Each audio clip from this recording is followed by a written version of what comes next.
town of the good, the bad, and the weird. You either live by the gun, or you die by the sword.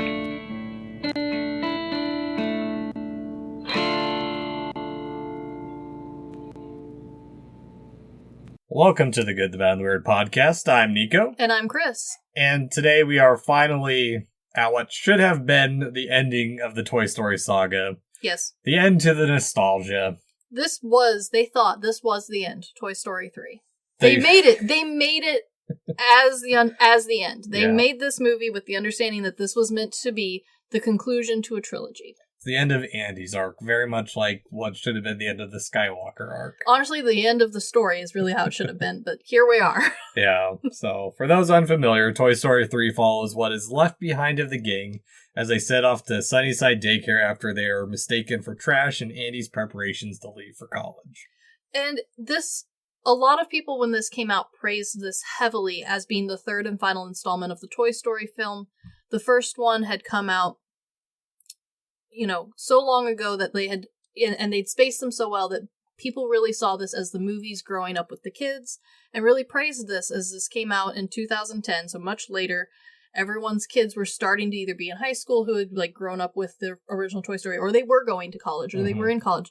So a lot of people praised this heavily as Pixar's shining moment. Yeah, because when this came out, I graduated in 2009, so I think we waited until it came out on physical. So I don't think I actually watched this until 2012. So I was well into college at that point. But when it came out, it was a perfect time. Yeah, this came out my high school graduation year, and a lot of people went and saw it. A lot of people went to see this in theaters, and I remember having friends all said it was good. Our parents were bawling their eyes through this film. My best friend's mom spent so much time informing me about how sad this movie was, and how all of the kids are growing up. We were like, "That's cool, Mom." I cried on this one. Oh, for sure. There's hardly anyone who doesn't. Only the coldest of people. The Myself. Ice Kings. I know. But you don't usually cry at movies. I was gonna say, I don't cry a lot in general, so Yeah, but this one was such a tearjerker that before it had even been out for opening weekend, people were already reporting back. A lot of the critic reviews reported in warning, you will need tissues. Well, I'm glad I watched at home. Yeah, there was some snotty movie theaters watching this. So, Toy Story 3 had the story by John Lasseter, Andrew Staten, Lee Unkirk, with screenplay by Michael Arndt, and additional screen work by Unkirk. It's also directed by Unkirk. Yes. And like all the other movies, it stars Tom Hanks and Tim Allen. Yep. As well as Joan Cusack and Ned Beatty. Yes. This was also Arlie Ernie's last appearance, along with Don Rickles' last appearance, at least for Toy Story, because we know they came out with a lot of the original cast came back for both the pilot that came out a little bit after this for the Buzz Lightyear pilot that we talked about in our short, and then a lot also were considering coming back for Buzz Lightyear, or for Lightyear, and then also Toy Story 4. Unfortunately, both of them passed away before they could come back and reprise their roles. Yeah, unfortunately.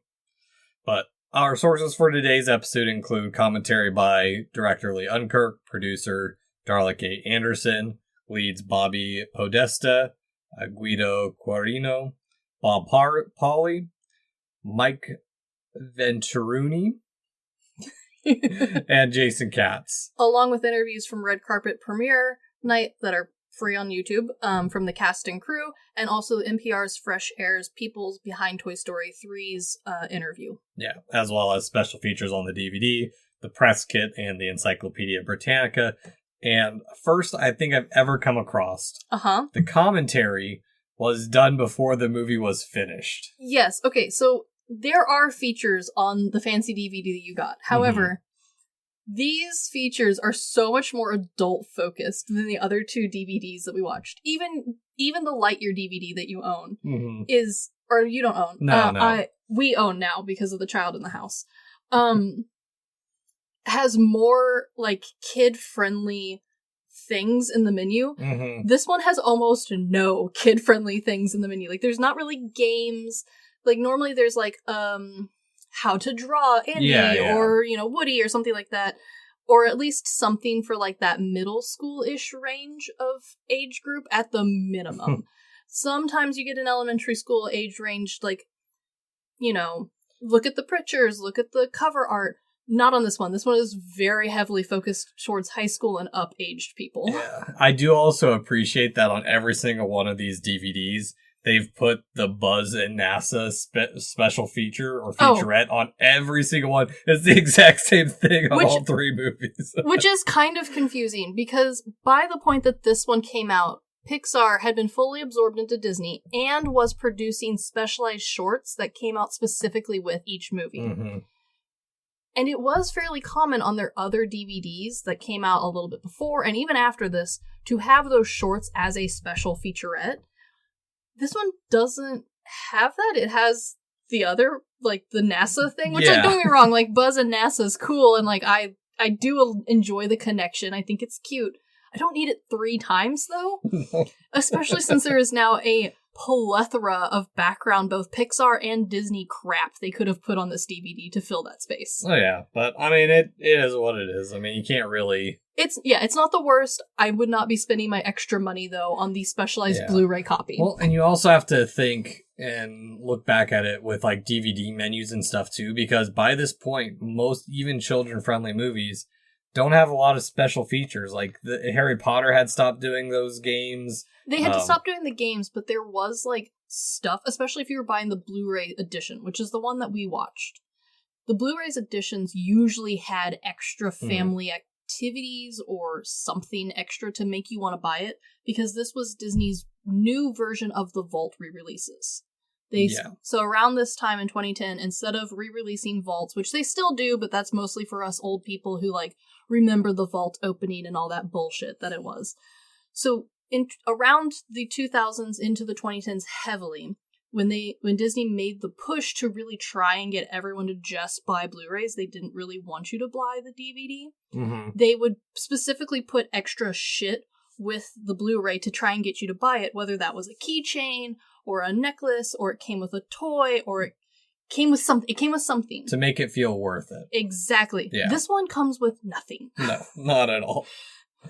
But Toy Story 3 was actually planned to release 2 years earlier in 2008. Yeah. And it was going to be done with Disney's Circle 7 animation.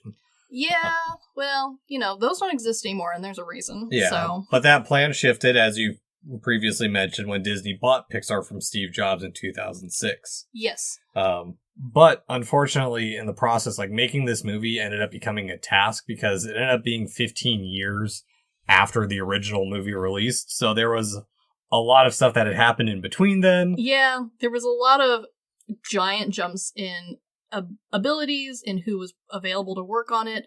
Like we said, Circle 7 had started on it, like, they made quite a lot of progress, and then they got killed, the project got killed, and so when they restarted it with Pixar heading it, they had to rework everything. Mm-hmm. And their biggest problem, thanks to the NPR interview, was that when they went to go open the original files from Toy Story 1, and even Toy Story 2 to some extent, to try and get models to work with, they could open the file, but they could not export the file. There was, like, a corruption somewhere in there. Yeah, they had to make every single one of the classic characters from scratch, but also part of that issue, too, because I know this from trying to play, like, old retro games. Yeah. A lot of times the really old, like, IMDOS and just old computer files, mm-hmm. they can't even physically run on our modern software, even though we're so much more powerful. It's just not coded properly. And so that's part of this, too, is everything had become so advanced from the original first 2 movies that they had to redo everything from scratch. Which ended up working out, but it did cause a giant budget increase, because first off, they're having to rework stuff that they had planned to just reskin. Mm-hmm. But then also when they reworked the entirety of the script and plot from what Circle 7 had created, which Circle 7 was looking at doing a completely different, like, go, which was going to have the toys have to deal with a potential recall of Buzz Lightyear, where he, like, was made in Taiwan. They were going to end up in Taiwan, or potentially in a factory. Go international, kind of like what they hinted at Toy Story 2. Exactly, and they completely scrapped that, and part of that was because they had to completely rework it. But it also, once they got to the trash scene at the very end, they realized that they were going to have to rework everything anyway because it was going to take so much effort for their machines to run this. So they spent almost a year and a half just researching and prototyping that. Yeah, and I mean, that took a lot too, but what drove a lot of the story was a retreat that a majority of the previous team had been sent on. And they actually watched the first two movies fully and then sat down to try and think of like a good third movie in a trilogy, which is kind of a hard thing to do. We've seen a lot of movies where the third movie sucks. Looking at you, Skywalker. I'm just shitting on it because it's also Disney now too, and I notoriously dislike Disney. Yes. But what they settled on was the concept of the Return of the King, in which Toy Story wasn't three separate stories, but more the third part was the ending of one giant story, like Tolkien originally intended the book to be. Yes. And on the second day, the idea of Andy growing up and the daycare were born, as well as not wanting to repeat the same emotions of the first two, but do something different in the same world. And it worked really well. It hit all of its target audiences loved it, all of the critics loved it, and all of the major cast and crew jumped at the opportunity to get to work on it again from interviews on the red carpet, from what we know. Oh, yeah. And also I do want to point out that Pixar could not escape that goddamn 3D phase. No. This also had a 3D phase. I will say that it is fairly avoidable when watching from a home theater. It's not nearly as in your face as some of the other Disney 3Ds. I do think that part of the reason for that was they were trying to make some advances elsewhere, just as they had with the first two. The 3D was part of it, but it was not by any means the first. It was, however, the first for the brand new Dolby surround sound, which was the 7.1, and I think is still the newest. It was the first movie to come out with that. Okay. And it was going to have the surround sound at home as well. Part of the reason they were pushing the Blu-ray special. Okay, I can Again, see that. though, that's like an adult feature for like my weird nerdy husband. He gets obsessed with some of that weird stuff. He would love to have surround sound. Yeah. I have surround sound. I can't play it because it's too strong for my neighbors. That is understandable. So, before we get into it, Chris, what are we drinking today? Well, for the last time, we have the children juices, a Capri Sun pouch, and a Kool-Aid squeezer. Yes. Tastes like diabetes. I love it. Yeah, I'm probably never buying these again. I don't blame you, but they are very good. Yeah, they're fine. Yeah, I went home with one of the Kool-Aids last time, and I chugged it on a meeting on Teams in front of several of my coworkers, and let me tell you, there was some nostalgia running around. Beautiful. If you need to entertain 25 to 45-year-olds, that's the way. Beautiful.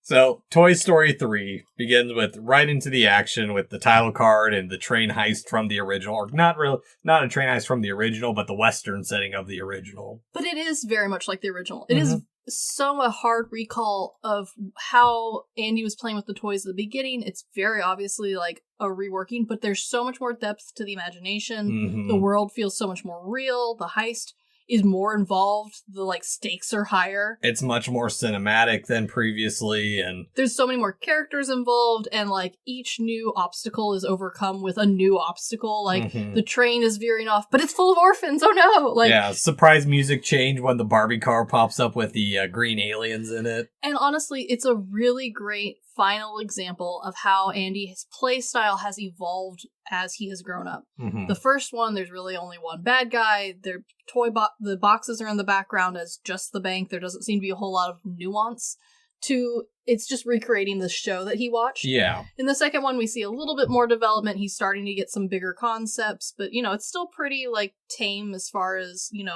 advanced imagination. This one is through the roof. This is fully developed brain thinking through this. Yeah, we got the classic Mr. Potato Head. We got evil Dr. Porkchop who comes back in a giant, like a Star Destroyer. There's a continuality between the two potatoes, each having one eye as part of their like band signifier.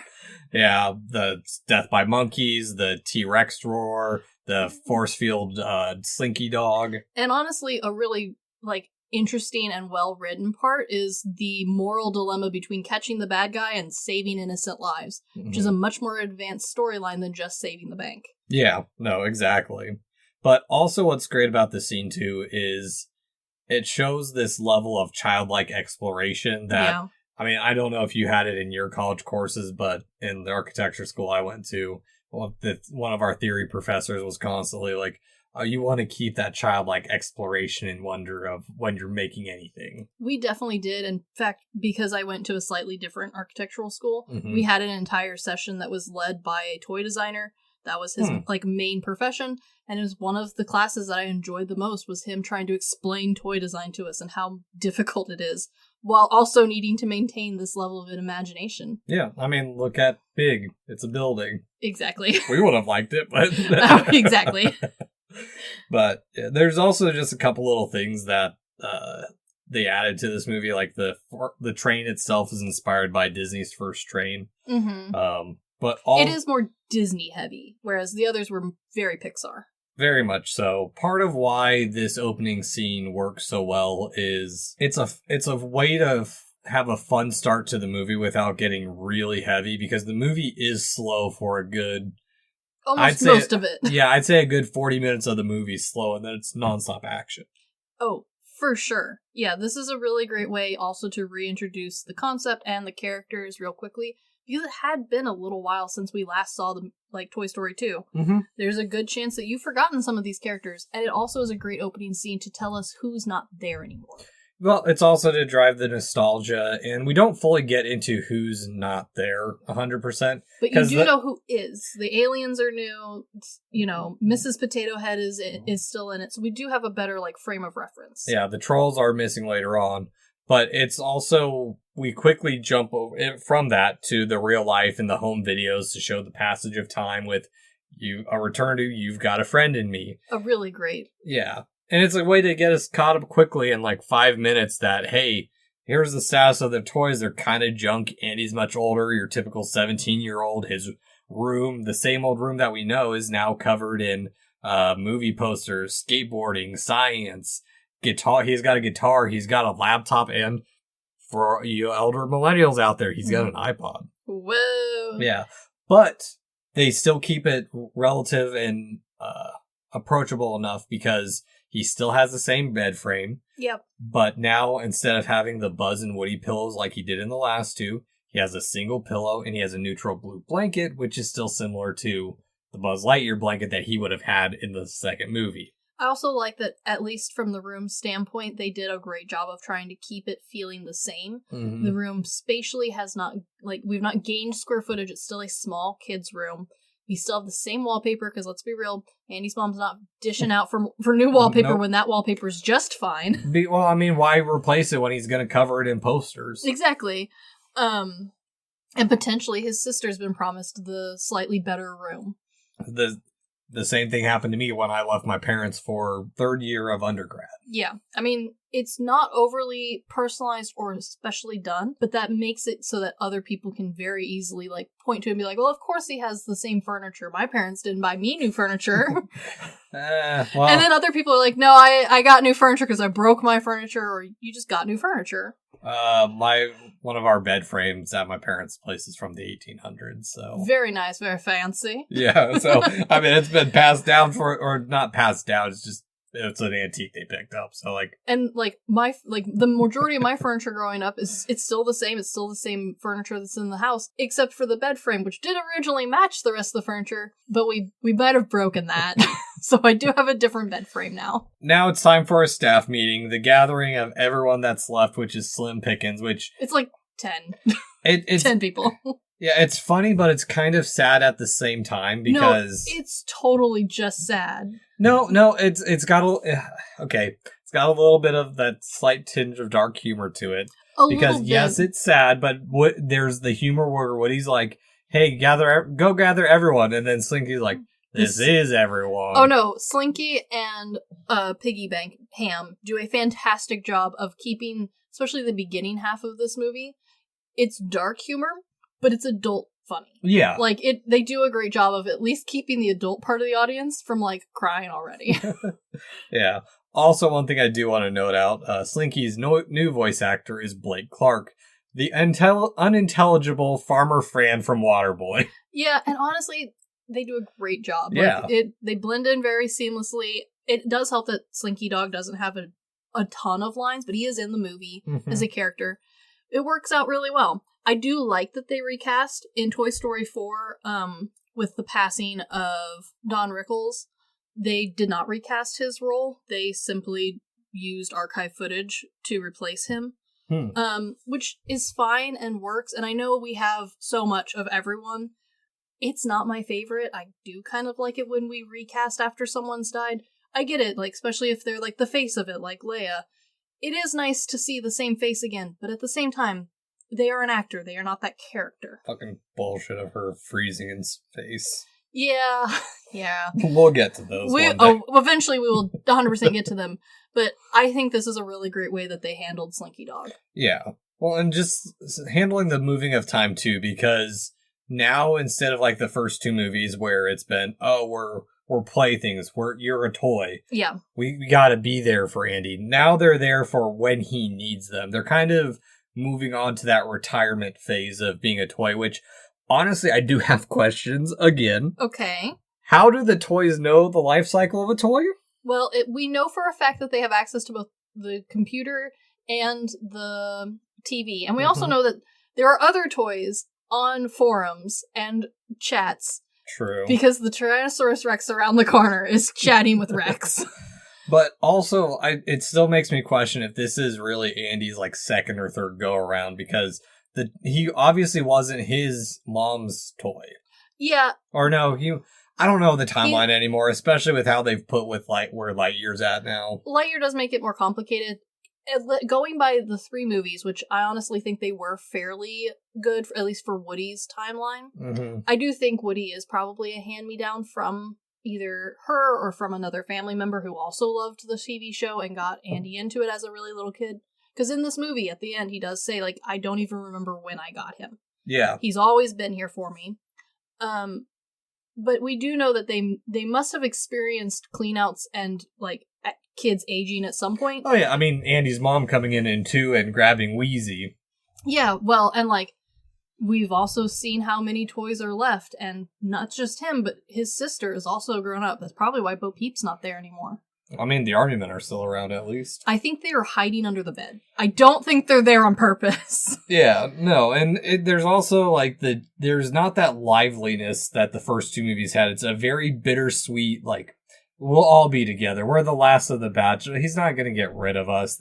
We'll just go up to the attic. We got batteries up there. There's the old TV, you guys remember? Yeah. And the Christmas decorations are up there. They're a good time. Yeah, well, and also, Woody's unsure of the future, too, which is the first time that, like, Woody's had doubts about himself and, like, what he's going to do next. I think this is probably Woody's first time of reaching this point in a toy cycle. He's been handed down before he could hit that point with his last person, probably. Yeah, or just at that point. Yeah. So. Well, because he does mention, like, well, maybe Andy will have kids, and then we'll get passed down to them, because that's probably what happened with him.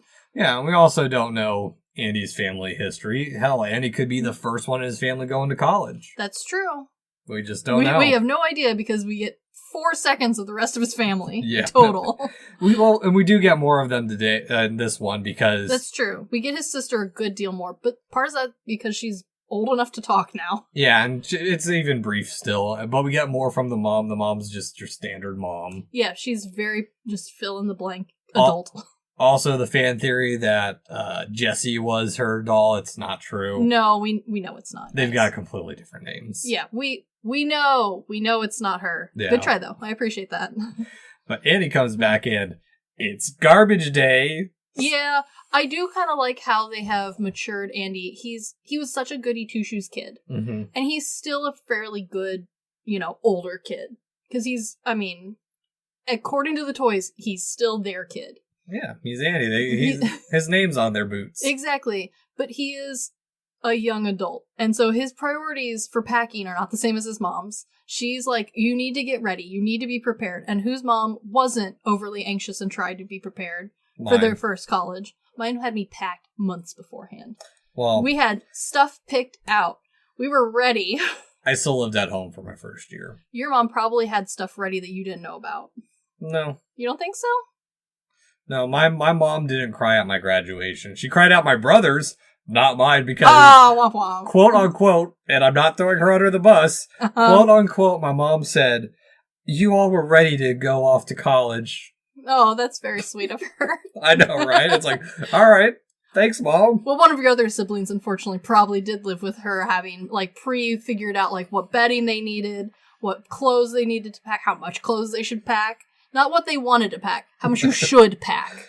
And Andy's mom is very much fulfilling that, like, stereotypical, like, worried role. Mm-hmm. But Andy's he's an adult. He's not worried. He's not stressing to pack and throw things away just yet. He's got till Friday, Mom.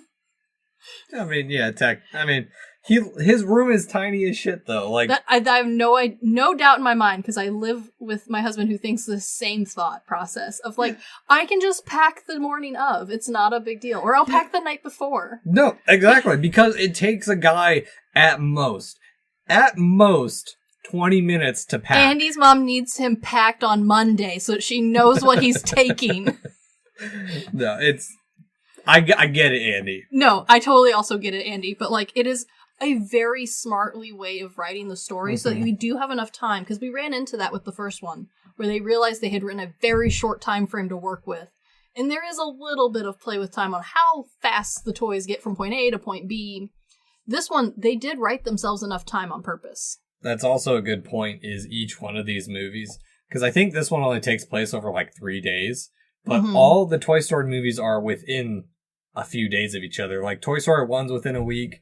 Toy Story 2, I'm guessing, is probably about a week or weekend. Yeah, like, the timelines on these are very quick. Mm-hmm. And it's very smart to write this way, because they're toys. They don't really need concept of time. No.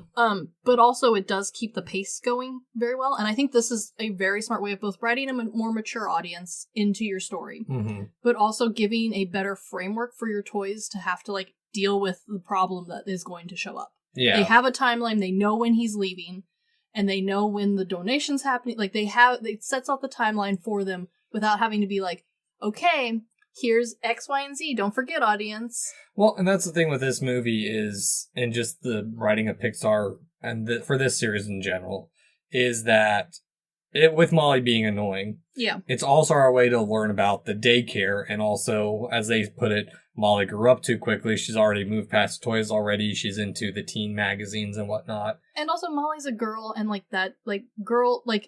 preteen girls do tend to start playing with other stuff. They tend to have, like, a handful of toys that are like, no, I still have my Barbies, I still have my Beanie Babies. Yeah. But especially by the time they're in high school, they're interested in other stuff. Well, it also shows that Andy still hasn't fully moved on from that a little bit. I mean, it's also on that boys will always be kids.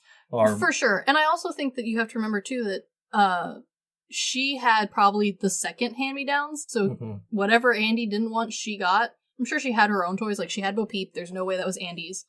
Unless some aunt gave it to him, just being like, "Oh, the sweet little baby, here's Bo Peep for you." Yeah. But, like, she probably did see a lot of her toys as hand-me-downs, and what high school student doesn't have an angsty moment of, like, oh, you didn't really love me? Oh, yeah. Well, and on top of that, there's that moment where she's going through his stuff. Yeah. And she's like, She's such a little sister, and I love it. Oh, yeah. I mean, it's great. They wrote siblings well. They did. And this is honestly one of the few times that I really like how they wrote siblings. Oh, yeah. Well, and on top of that part where she opens the toys and calls them, or she's like asking, why do you have these toys? So why do you still have this junk? It's like, well, Andy calls it junk. Yeah. Which, that's such a heavy moment, too, because, like, you can feel the pain that's probably going through the toys. It's like, Andy, we're junk. It makes it feel like Andy doesn't care about any of them anymore. I know, yeah. It's very well written, and it's such a short little opening, but it works. Yeah, and also the trash bag is very reminiscent of the trash can and fears that were brought up in Toy Story 2, using a similar idea, but reworking it for something new. Oh, 100%. Yeah, and on top of that, because Andy does eventually start going through his toys, Buzz gets discarded, and Woody's going to be taken away to college, which is kind of weird a little bit, but... I disagree. I think if you are a dude going off to college and you don't want to bring too many toys. That's weird. But, like, you can make the argument of, like, oh, he's on my shelf because, like, I've had him since I was a kid. You know, something from home. But, not too many somethings from home. That's weird, right? Like, you're that dude with the action. I think maybe more people... You don't want to be the guy with the Buzz... Because also his friends would probably know what Buzz... Like, they probably also had Bud Lightyears. Yeah. Whoever he's rooming with. It's kind of like, oh yeah, hell yeah, you've got one of these still? Yeah, for sure. It's like old Pokemon cards now. Oh, definitely. Yeah.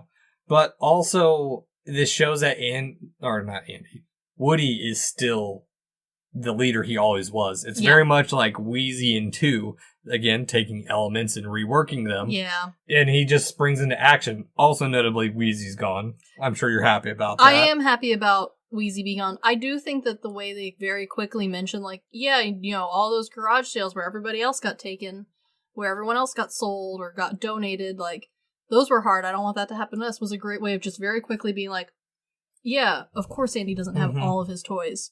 But it also helps explain to the audience, like, yeah, Bo Peep's gone. Yeah. We know you're looking for, RC Cars Return. They're gone. No. They're in the attic, apparently. Not all of them. No, probably not. But they do mention that the racetrack is upstairs, so I wonder if, like, he kept part of RC Car? I don't know. RC Car was too big for a racetrack. That's true. He was a streetcar. He was a very cool streetcar. Good for him. Who probably got broken. Rest in peace, RC Car. But it's also a good way to, like, start building the miscommunication and getting the wrong idea, where Andy's mom runs into the trash bag, kind of rightfully assuming that it's garbage. I mean, yeah.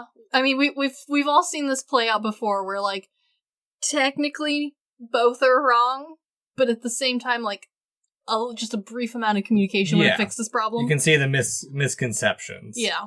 But also, we get to see that Buster is now old and grayed, and... I'm so sad about Buster. I remember when they got him. It was just one movie ago. And this is the last time we see Buster, too. It's because Buster dies! Later on.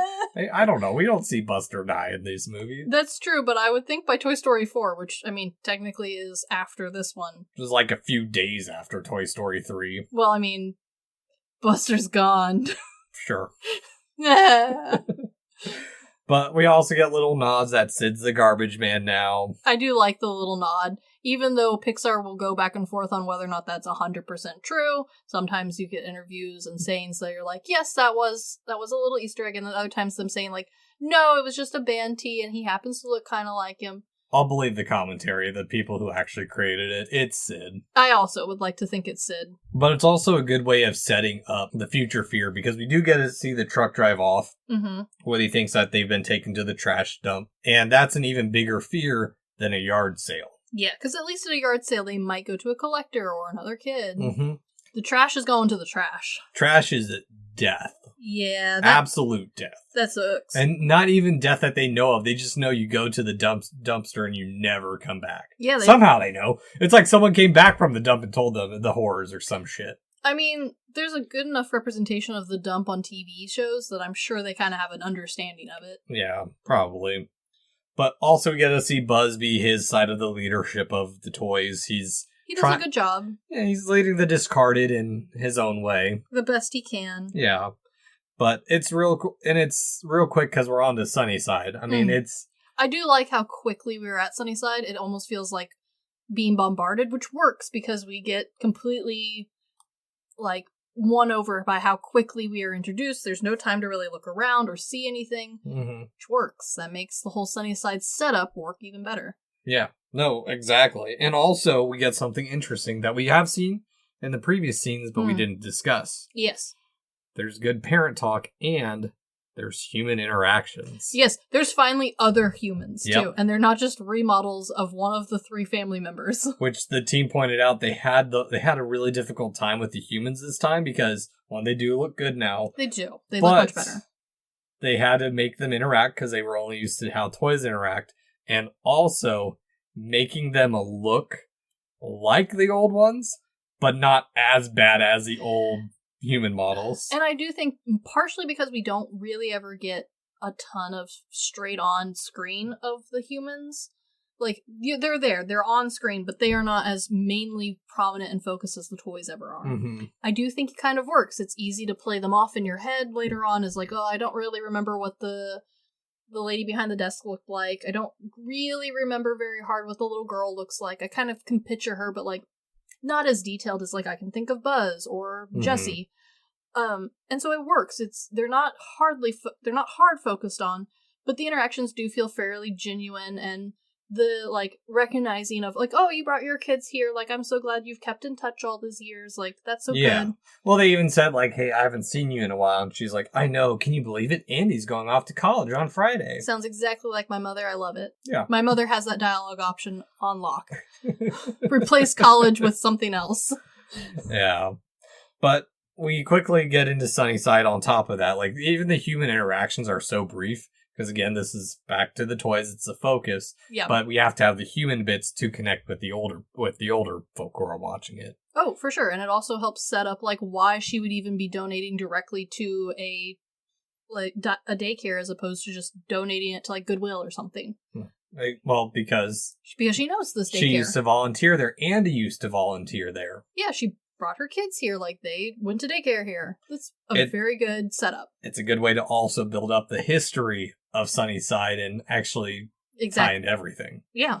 Which Sunnyside itself looks like Playtime Paradise. There's so many toys that were animated, which by the way, it looks great though. They had to like push through like a week, or I think they did it in like 2 weeks to get this entire scene animated because everyone was dreading this and they wanted to get it earlier on instead of waiting till the last minute to animate absolutely every single one of these toys. And on top of that, when you said that making toys was hard, animating toys is also just as difficult because Lotso, Hug and Bear, they had to create him physically as a plush to try and understand like how that would actually move, because the past toys we've had, and for some reason, and Woody, even though he's mostly fabric, stands up pretty well and doesn't bend like that. Yeah, a part of the reason for that was when they originally designed Woody and then redesigning, especially with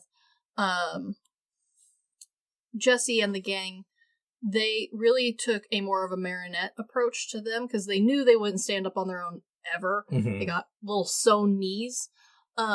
But they took a marionette approach, and you can see it really well in the second one on how everyone rides the horse or how they like run around, even how floppy Woody is when he like really is sprinting in the first one, with like head back, arms kind of flopping around in the wind. But with Lotso, they knew he needed to feel heavy and old. Yes. And so how do you get a stuffed animal who your computer engines don't know what to do with? How do you get him to not flop onto the floor, but also not look like a marionette? He needs weight, but he is made of fluff. He's also probably full of a bunch of dust mite and dust mite poop. Probably. And He's germs. Also so many germs. Like, don't get me wrong. It's a daycare. There are rules for how, like, what is allowed in daycare and, like, what gets washed and how often. So I'm sure he's not the most nasty, but he is pretty gross. Makes it even better if you think of him like a plague on Sunnyside. That is hilarious, yeah. Yeah. For sure. A plague on the parents and a plague on the toys. Well, he is also, he put himself in the older kid group, so he's less nasty. Those ones know how to wash their hands. True. Well, you'd hope. No, they teach them at daycare how to wash their hands. I don't know if I ever went to daycare. I did not go to daycare, but I know many children who do go to daycare, and I do know that the daycares try very hard to teach the children to wash their hands. I bet. I know there's some kids who don't, but, like, they try. And these are the older kids who play nicely. Yeah. Lotso put himself there on purpose. Yeah, real dictator move. Yeah, can't blame him, but yeah. Yeah. But even though we know later on that he's a plague on this place. Yes. He is very warm and welcoming, almost like he's treating them kind of like the cast-offs in, like, I guess Pixar's version of the Island of Misfit Toys. Yeah, there's a lot of, like, missing parts. There's a lot of toys who are being put back together by some group. The little tour that Ken gives for around the area is so cute. Because you also do get a very, like, wide array of new toys to look at. We animated a ton more toys. We've included a bunch of toys that they had purposely left out from previous installments, including, like, little stuffed figures, random bits. The little people series is now included, partially because they came and had a collaboration with Toy Story 3, so real Toy Story 3 Little People were available to buy. What are Little People? Little People are these little, like, plug-shaped little guys, and they have houses and cars and planes and rings, and you just snap their little feet. I think most people have, like, a farm play set of them, is, like, usually, like, a pretty standard toy that lots of people know. Is it like the Playmobil toys? Yes. Okay. Very similar. Where you get, like, a little person, he doesn't move, there's nothing to turn or twist, they're usually pretty, like, toddler safe, and they're one of a lot of people's first, like, multi-part toys. You get, like, a little house, or you get cars, or you get a farm. They all have little, like, circles butts that you just stamp. Oh, those ones. We do see them in the first one. Yeah. But they're very briefly in the first one. There's a ton of them in the background of this one, and part of that was because a lot more companies came forward and agreed to do branding. So they had access to a lot more toys. Shocking how success opens the doorway. Yeah, Lego agreed to do branding with them. Little People agreed to do branding with them.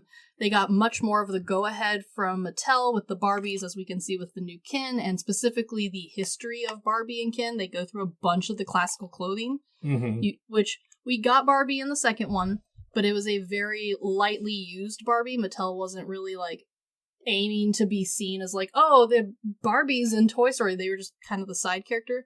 They knew they were going to be in this one, and they were ready for it. They gave them the go-ahead. Same thing with a lot of the background toys. A lot of the old ones, of course, Pixar did the same thing they always do, where they went with toys that no one really notices that they're, being used in a movie or anything. Or generic enough that you can't really pull from one specific source. Exactly, but they were offered a ton of toys. In fact, the manufacturing and readiness for how many collaborations started before the movie even came out. You could buy toys for Toy Story 3 almost the moment it was announced. Shocking. I know. Also, carry over from our Lightyear episode, shout out to Paul from SP Film Viewers, because he remembers dragonflies. I've met one other person who remembers that godforsaken toy. There you go. Who liked mines? But I do like that you bring up that they use a lot of unused stuff. Lotso was originally an idea from Toy Story 1 that got scrapped. And honestly, Lotso's, like, core bits of having, like, a soft, plush, smell-driven memory thing is something that Pixar then did hold on to, and they reused it in a few other films. I think the most notable and easiest to point to one is Inside Out, where the imaginary character also is pink, fluffy, smells like strawberries. I did not catch that. Granted, I haven't watched... Strawberry is a really common kid scent, and Pixar does a great job of picking up on trying to include all of the senses as they can. They were one of the first ones to do Bug's Life in 4D in Disney World. Like, that was a theater. Bubbles came at your face. The seats moved. There was a stink bug. They were very into, like, trying their best to, like, bring that in. Granted, you can't do that in a normal theater, especially on DVD. So by mentioning, like, oh, he smells like strawberries, is something that they do regularly, because it worked in this film. They saw that it worked, and they were like, yeah, let's keep running that. That did fantastic. Okay, I get it. Yeah. But also the other thing about Sunnyside is that there's an infinite playtime and the recycling of children that... You'll never be lonely again. Yeah, you'll never be unplayed with, which we get to see Jesse's fear of rejection ease away. Yeah. Everyone's like, okay, this is going to be great. I love how hard this sells it, too, because, like, as a first-time watcher, I was 100% sold on, like, oh, they're in a better place. I'm so sad for Woody. This is going to be about him being stuck in the attic. Yeah. Well, and we also still all get that little bit of adult humor where Barbie's like, nice ascot. Yeah, it's very cute. Yeah. But also, speaking of detailing in this movie, the toilet room has coved bases. Yes, it does. I'm so proud of them for paying attention to code. I know. Well, not 100% code, but it is a good detail. It is very nice. Also, Big Baby is kind of creepy at first. I had a Big Baby. Not the specific... Wait, Big Baby's a brand? Okay, Big Baby itself is not a brand. However, the plastic arms, legs, and head on a baby whose eyes open and close, whose mouth is permanently open in a shape. Okay. Mine was called a newborn baby. It was like all the hot shit when I was like, I don't know, 5, and I like lost my mind for Christmas one year that I had to have it. But like this specific like look of Big Baby, I had one of those suckers. I was a little nicer to my Big Baby. He only got one scribble of marker on his head.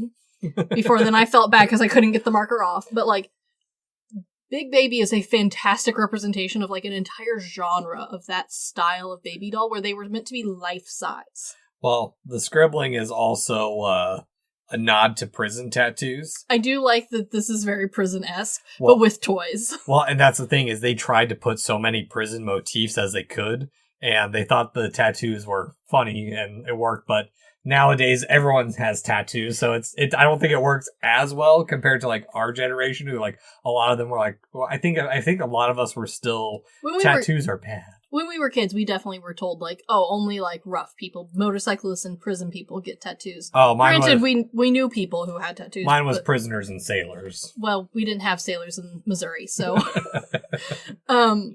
But I do think that even though that context is lost, the idea of having either your own toys or daycare toys or your friend's toys who someone has scribbled on it with a marker and it's not coming off ever again, that's a pretty universal experience, even if it doesn't read as a tattoo. It still looks exactly like what I'd imagine a daycare doll to look like. I don't imagine both of its eyes working properly. I don't think all of its accessories... It's never got clothes on. It is forever naked. And yeah, he's going to have marker on him, as most of these toys are.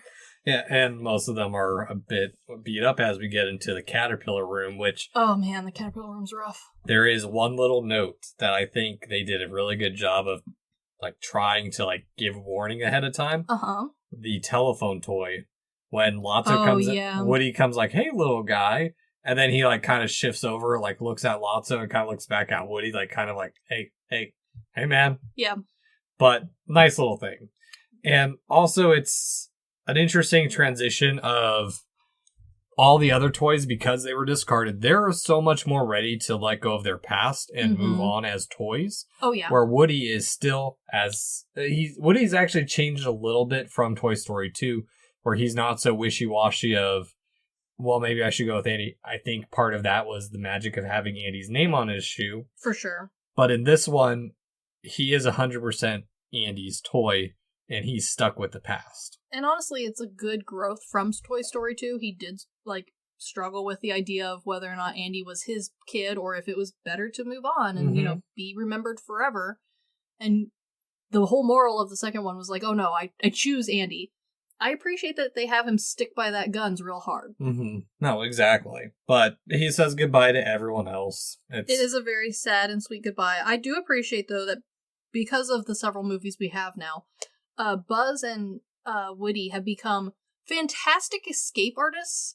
Like, and it's just the two of them, because we see that the other toys, like, are decent at it, but they do not have the prowess that Woody and Buzz do as far as, like, opening doors, getting out of places, thinking of escape routes. And some of that can be put off to, like, they're a leadership role, and, like, they're ready to have a strategy, they're ready to have a plan. But I also think it's because they've now practiced getting home twice.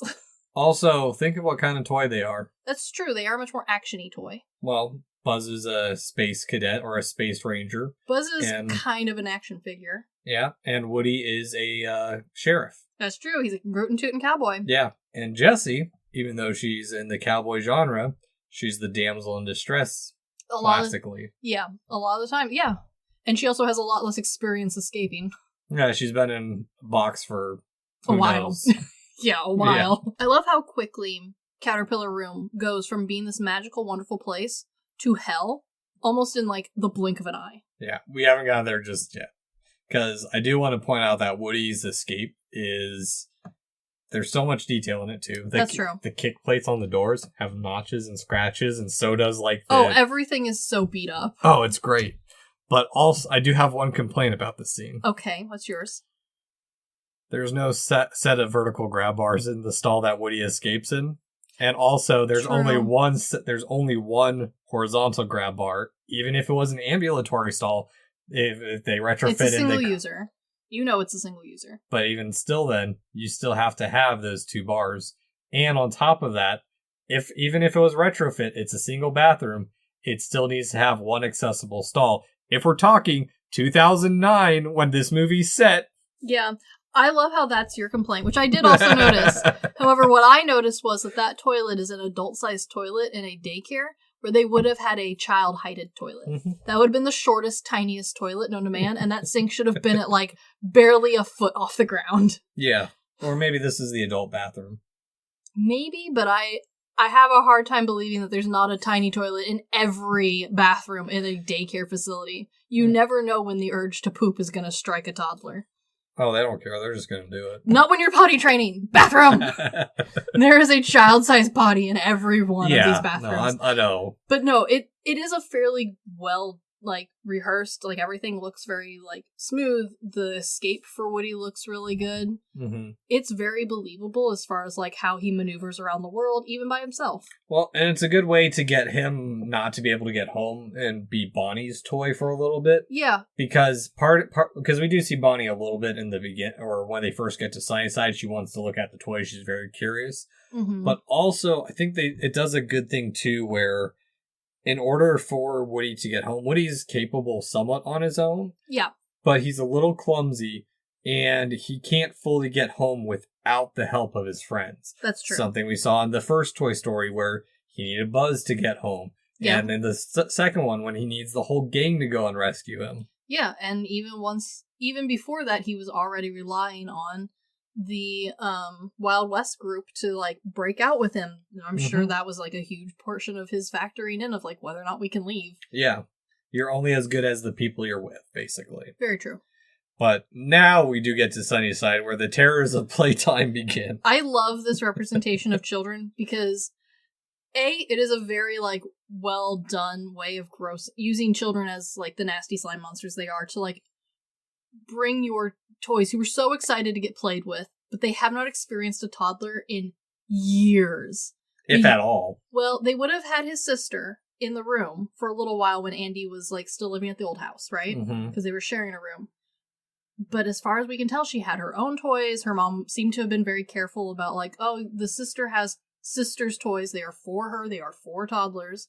And it does seem that, like, toys know if they are meant to be toddler toys or not. Yeah, I mean, they even say that, Buzz even says later on that we're not age appropriate for that child, for that age room. Honestly, they are right.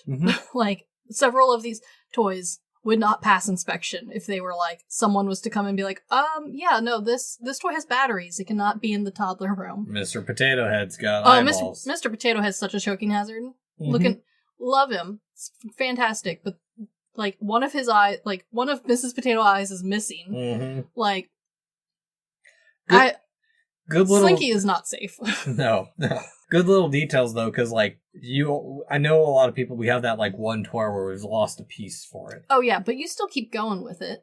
Yeah, no, I do like how they keep to the theme. They keep with the bit for all of them, especially Miss Potato Head, because that's a long grab. Yeah. And I really appreciate that. Oh, it's so well, and that's why I think Toy Story 3 stands up so much better than Toy Story 2 is. Oh, yeah. It's such, even though it does get a little weird with it. Yeah. It's tightly written. Yes. And, like, everything has a purpose to it.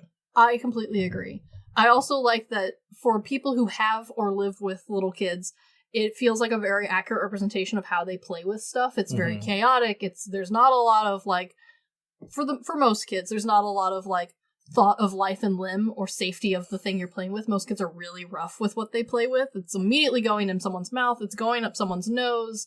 There's a few kids who are more gentle, but, like, when we get the pan over, those kids seem to be playing in, like, the sandbox or with crayons. Well, and the pan over we get is Buzz seeing the other toys being played with nicely. But I do get what you're saying. Last night for Lads Night, one of the tiny humans was running cars up and down the wall. Yes, that's honestly very safe play. I'm surprised they weren't beating them against each other. There was some roughhousing. Yeah. Tiny one bonked his head. Yeah, that sounds accurate. But, like, if you're around kids, it's a really great, like, oh, this is either memorable because you were a parent or you had siblings who were that age, or if you were not someone who's been around that age range, it's a great way of just being like, wow, nasty. Oh, yeah, I mean, that's... Which honestly fulfills the same purpose, like, right? Like, as someone who, like, either raised them or cared for the kids that age, you have, like, a nostalgia level of ick to that, like, you know more ick is to come, but, like, they didn't show it. And if you didn't have those, it still gets you to that level of ick you need to really appreciate why the toys don't want to be there, even if you do not really fully understand what a, like, caregiver or a parent would be looking at as far as a toy not being age appropriate. Yeah, the Ixwell we need to worry about, not the children bashing them and using Buzz as a hammer. Yeah, no, like, there's several reasons why many of the toys would not be safe for these kids in daycare, right? For age range reasons. But also just developmentally, right? Like, they're not necessarily, like, they don't have imagination level yet for that. They're much more into, like, recreating play at this point. Yeah, a piggy bank is a great toy for them. Yeah, honestly, the push stick is honestly the best toy that we saw, but again, it's being used to run over Jessie. Which, I have a question about that push stick. Is it alive? Is it sentient? I would assume so, because it is a toy. But, like, we have one in our house. But they use it later on, though. The push stick with, like, the balls that pop up. Yeah, I mean... Yeah, they use it as a tool later. Like, they don't even get its consent on the plan. They use it. Like, that's true. I don't know. I don't know what the rules are for Popcorn Stick. All I know is that it is considered a toy. I don't know if it has deemed itself vegetational state yet or something like that. Just give it up on life. Or maybe it feeds into my theory that the toy died. And so they're just playing. Yes, that's 100% maybe. You're looking at the corpse running over Jessie in this scene. But I love how, like, these details all come together to help, even if you, like, don't have a full grasp, or even if you're only seeing one side of that coin, everyone's coming to the same conclusion. This place is hell. Hell on fucking earth. Oh, yeah. Because immediately from here, we go back to Bonnie's, and it's a different playtime from Andy, and we get Bonnie reminds me so much of Sid's sister. But, like, younger. A sweeter one, if Sid wasn't her brother. If Sid wasn't her brother, I feel like this girl and Sid's sister would have gotten along really well. I feel like Sid's sister, I mean, other than the timeline jump, obviously, like, when we see Sid's sister, I do think she's a little older just by the sophistication and recreation of the tea time. Yeah. But, like, they have very similar play styles. Very much so. But we also get to see, like, these little moments, even though, like, Woody doesn't have a facial expression. You can see the weird way they do the cinematography. It makes it so much. There's like, you can feel the bliss in, like, Woody's lifeless and expressionless face. And honestly, the way that they do that plays so hard into people's, like, when the first one came out, people legitimately, like, thought long and hard about, like, do my toys have feelings? Which is something Pixar has brought up with lots of things. Like, does blank have emotions? Is kind of Pixar's, like, fake catchline at this point. And after the first one, a lot of fans, like, were very hooked on that idea of, like, oh, my toys don't want to be left out. My toys don't want to feel sad. This one just plays into that, and the way that the music plays into it, the way they brightened up the room and gave it a really warm light, and how, like, softly she is talking, how, like, kindly she is playing with them, all helps you project those emotions onto Woody, just like you would with your toys at home. And on top of that, how the toys treat Woody as well, they're very welcoming. They're like, hey, are you sure you want to go with the whole cowboy act? I mean, like, you can change, like, your new house, time to go with a new name, right? Yeah. And I also like that they all have this understanding of, like, the theatrics of, like, oh, were you classically trained? And I love how they're like, oh, we do improv around here. Yeah. Which, I mean, it makes sense, but like... I also like that it does kind of lead into the theory that we had earlier of, like, toys take on a bit of the personality of the kid playing with them. She is probably doing some version of improv with these toys every day. Like, each one's got a completely different role, where Andy kind of had one role that each person played each time. Like, the piggy bank is always the bad guy. You know, Mr. Potato Head is always the second bad guy. And that's why they're kind of assholes in the movie. And I love that they went ahead and just leaned into that theory. It's not really a hard spoken, like, yes, that's what we were doing, but it does lend itself to the idea. No, exactly. Also, one thing I do want to note, there is a Totoro plush, and that was added because of the friendship that developed between Lasseter and Miyazaki, as well as Ghibli and Pixar over the years. That's true. And part of the way that they wanted to have both music and lighting affect this movie was directly inspired by My Neighbor Totoro. Granted, one is watercolor and pencil, and the other is 3D animation on a computer, but they were really inspired with how easily it was to show emotion with just lighting and just music from Miyazaki's work. They tried their best to put it in here, and I think they did a great job. Well, I think Toy Story did that from the get-go, too. Pixar in general did that, because we talked about how they use music more in a traditional movie sense compared to, like, a Disney movie with music. Yeah, this is by no means a sing-along. It helps, again, that, you know, the fantastic writing was done by the same person. Again, like, the music is once again phenomenal, winning a couple of awards again.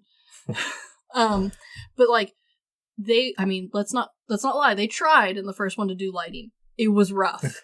The second one was better, but it was still fairly like basic as far as the lighting went. It was very much environment driven as opposed to emotion driven. Mm-hmm. I think they nailed it in this one. Yeah, no, exactly. Because immediately after this, we see the bliss of Woody, which is a nice break between... I love seeing him happy, because he's hardly ever happy when we see him. Oh, yeah. But it's a nice break from the initial start of playtime at in the Caterpillar room, mm-hmm. to us seeing the aftermath, where we do get the age rating on toys. Yes. They have a good escape plan to like go talk. They're starting to find out that Sunnyside isn't exactly great for everyone. Yes. Like the doors are locked. Their only way out this time was through a window at the top that no one else could get through. Yeah. But we also see that, hey, there's patrols and stuff.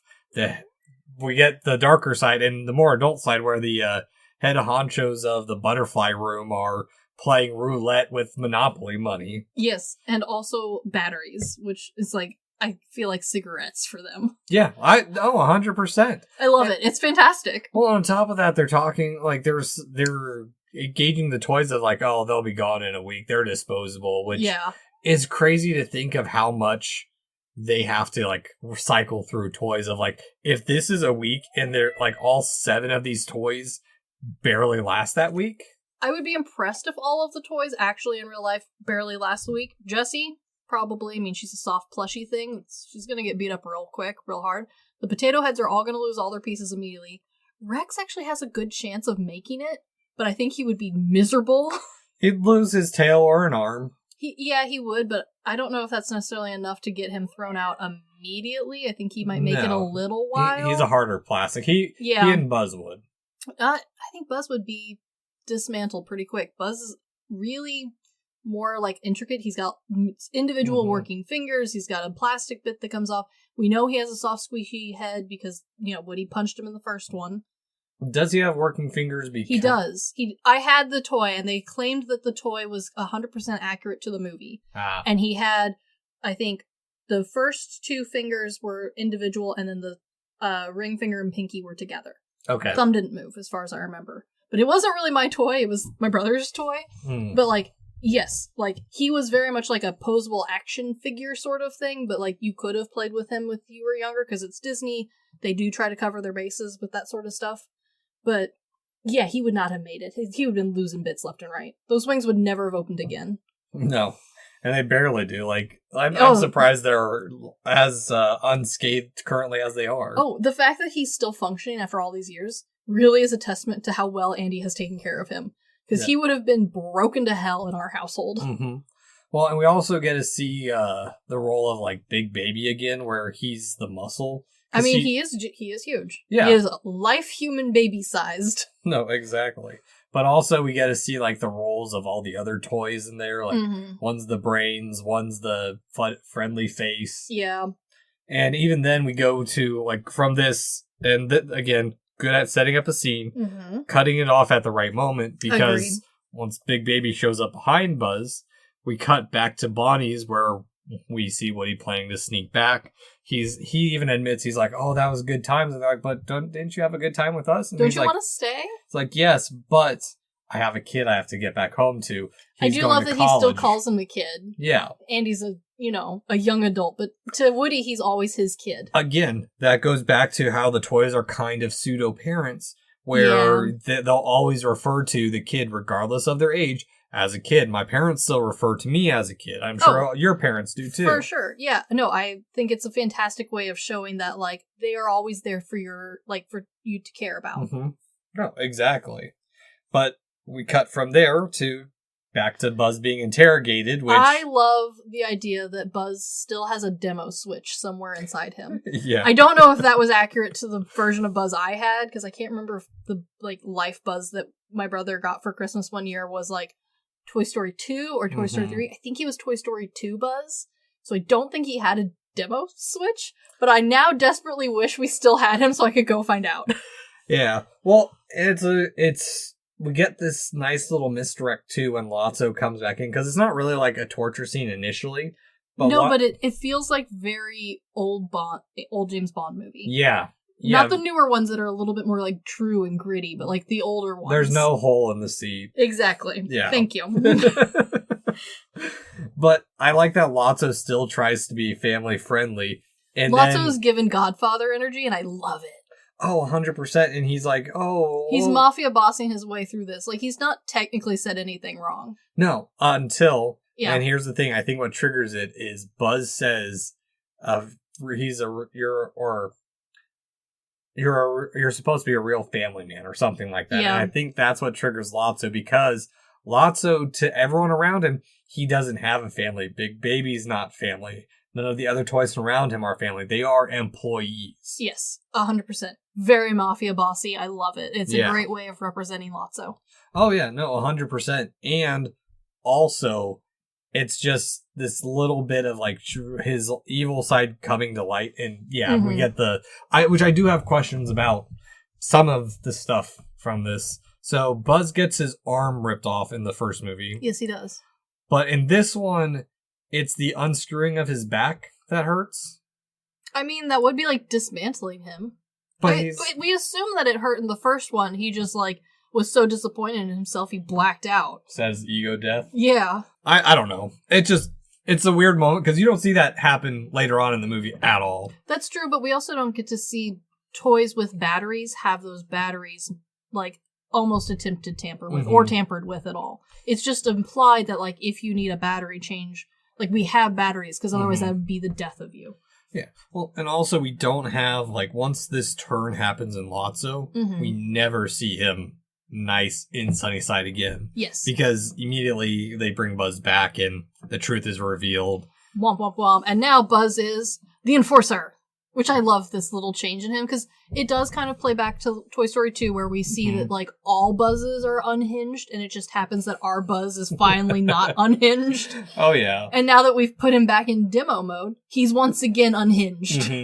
Well, we also have the building of they want to leave now. They're like, hey, we have a reason to leave the caterpillar room. Like, and it's not even like they want to leave Sunnyside altogether. No, it's just the caterpillar room. This time they want to, because Mrs. Potato Head's eye, the missing one. Oh, that's right. She has a vision. She sees Andy like asking where the trash bag was and then freaking out because now his beloved toys are gone. Which is a fantastic foresight and use of her, because she's literally not had that eye the entire movie. And, like, it's not even played up too much. It's just kind of occasionally mentioned, like, oh, yeah, my eye's still missing. I'm still looking for it. Where is it? I don't know, somewhere dark. It's dusty. It's dusty. Ooh. Again, showing the age of stuff where Andy hasn't moved some stuff in years. That's a good tie back to Jessie. Exactly. Where Jessie got dusty under the bed. Exactly. Yes. But this is where it's all revealed that, hey, we have to have volunteers for the little ones. You cut your teeth here long enough, you move up to the butterfly room. I love how each time there's a new hook. There's a new catch to Lotso's scheme. Like, he has had time and toys to practice this on. He knows just how much to, like, keep them there, just how much to, like, keep the hopes up of them, and then, like, what to do when that doesn't work. Yeah. Because, like, they're not the only toys in the caterpillar room. No. There are other ones, but they have given up to the point that they don't need jail time. No, not at all. They're just, this is our fate. It's like, they've gone catatonic, much like Pop and Stick. Huh? The thing on wheels, the Pop and Popcorn Stick. Oh, yeah. Okay, yeah. The corpses. Yeah, they're just corpses in that room now. They're maladaptive daydreaming their way through life. Unless the tiny humans killed them. Maybe. I mean, they're pretty rough on toys. I wouldn't be surprised if there's some dead ones in there. Yeah. But now we're back to Bonnie's again. And Woody is still trying to get back home. But he learns of the truth of Sunnyside because he's like, oh, my friends, they're fine. They're at Sunnyside. But we learn it through Chuckles the Clown, who used to be friends with Lotso. I love how, everyone knows everybody in this town, which is fine. But I like how the Pixar went out of their way to literally make this entire neighborhood tiny so that the toys theoretically could actually probably know each other. Like, Al's Big Barn is literally around the corner. Pizza Planet is not that far away. It's like maybe a 5-minute drive, it seems like. Yeah. This house is literally a block away from Andy's house. Mm-hmm. And the daycare seems to be across the street. Yeah. No, it's a very small universe. But that helps. That makes this like relationship between Big Baby, Lotso, and Sad Clown all feel like it's actually organic in some way. Well, and I also like that they try and make it so nostalgic. They sepia drench the entire thing up until so sad. They're abandoned, and the tragic backstory. It's so tragic backstory, but it's so short I don't mind. Mm-hmm. It's a little goofy. There's also a funny little jab with the book again. Yeah. The girl's book says friends forever. Mm-hmm. Lotso basically got replaced. He was forgotten at a roadside, and yeah, they went to a picnic and left them. Yeah. Left these 3. Someone picked them up and probably took them to the daycare. No. Oh, that's right. They found the daycare by riding the Pizza Planet truck. That's correct. I had forgotten about the Pizza Planet truck, which does make another appearance. Thank you, Pizza Planet. Yeah. But also this little bit of them creating like horror elements. Yes. Where when they get to Sunnyside, it is a horror film. It's those rain-drenched travelers from like what's the movie? Last House on the Left when they show up. It's very much giving like, the dangers within. Mm-hmm. No, exactly. But it's also the great way of building up that, hey, the day Lotso arrived was the end of the good times for Sunnyside. Because when he arrives, it's pouring rain. Yeah, which is very poetic. Exactly. And now we cut back to Sunnyside, where the jail is very much like a Western flick. I love the harmonics. It's so good.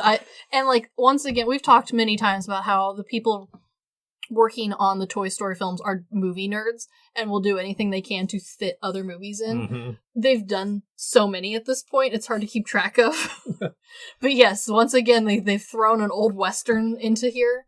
This one's just kind of generic jail. Yeah. But they're all stacked in crates. It's great. But also, it's a good way of building up the breaking of their spirits initially. Mm-hmm. Because they think that they are lost, and Woody's not coming back for them. No, he thinks they're gone. Yeah, they're stuck at Sunnyside forever in their minds. And in their head, Woody is at home. He's going to college with Andy. Mm-hmm. Why would he think to come back for them? He has no idea. Well, exactly.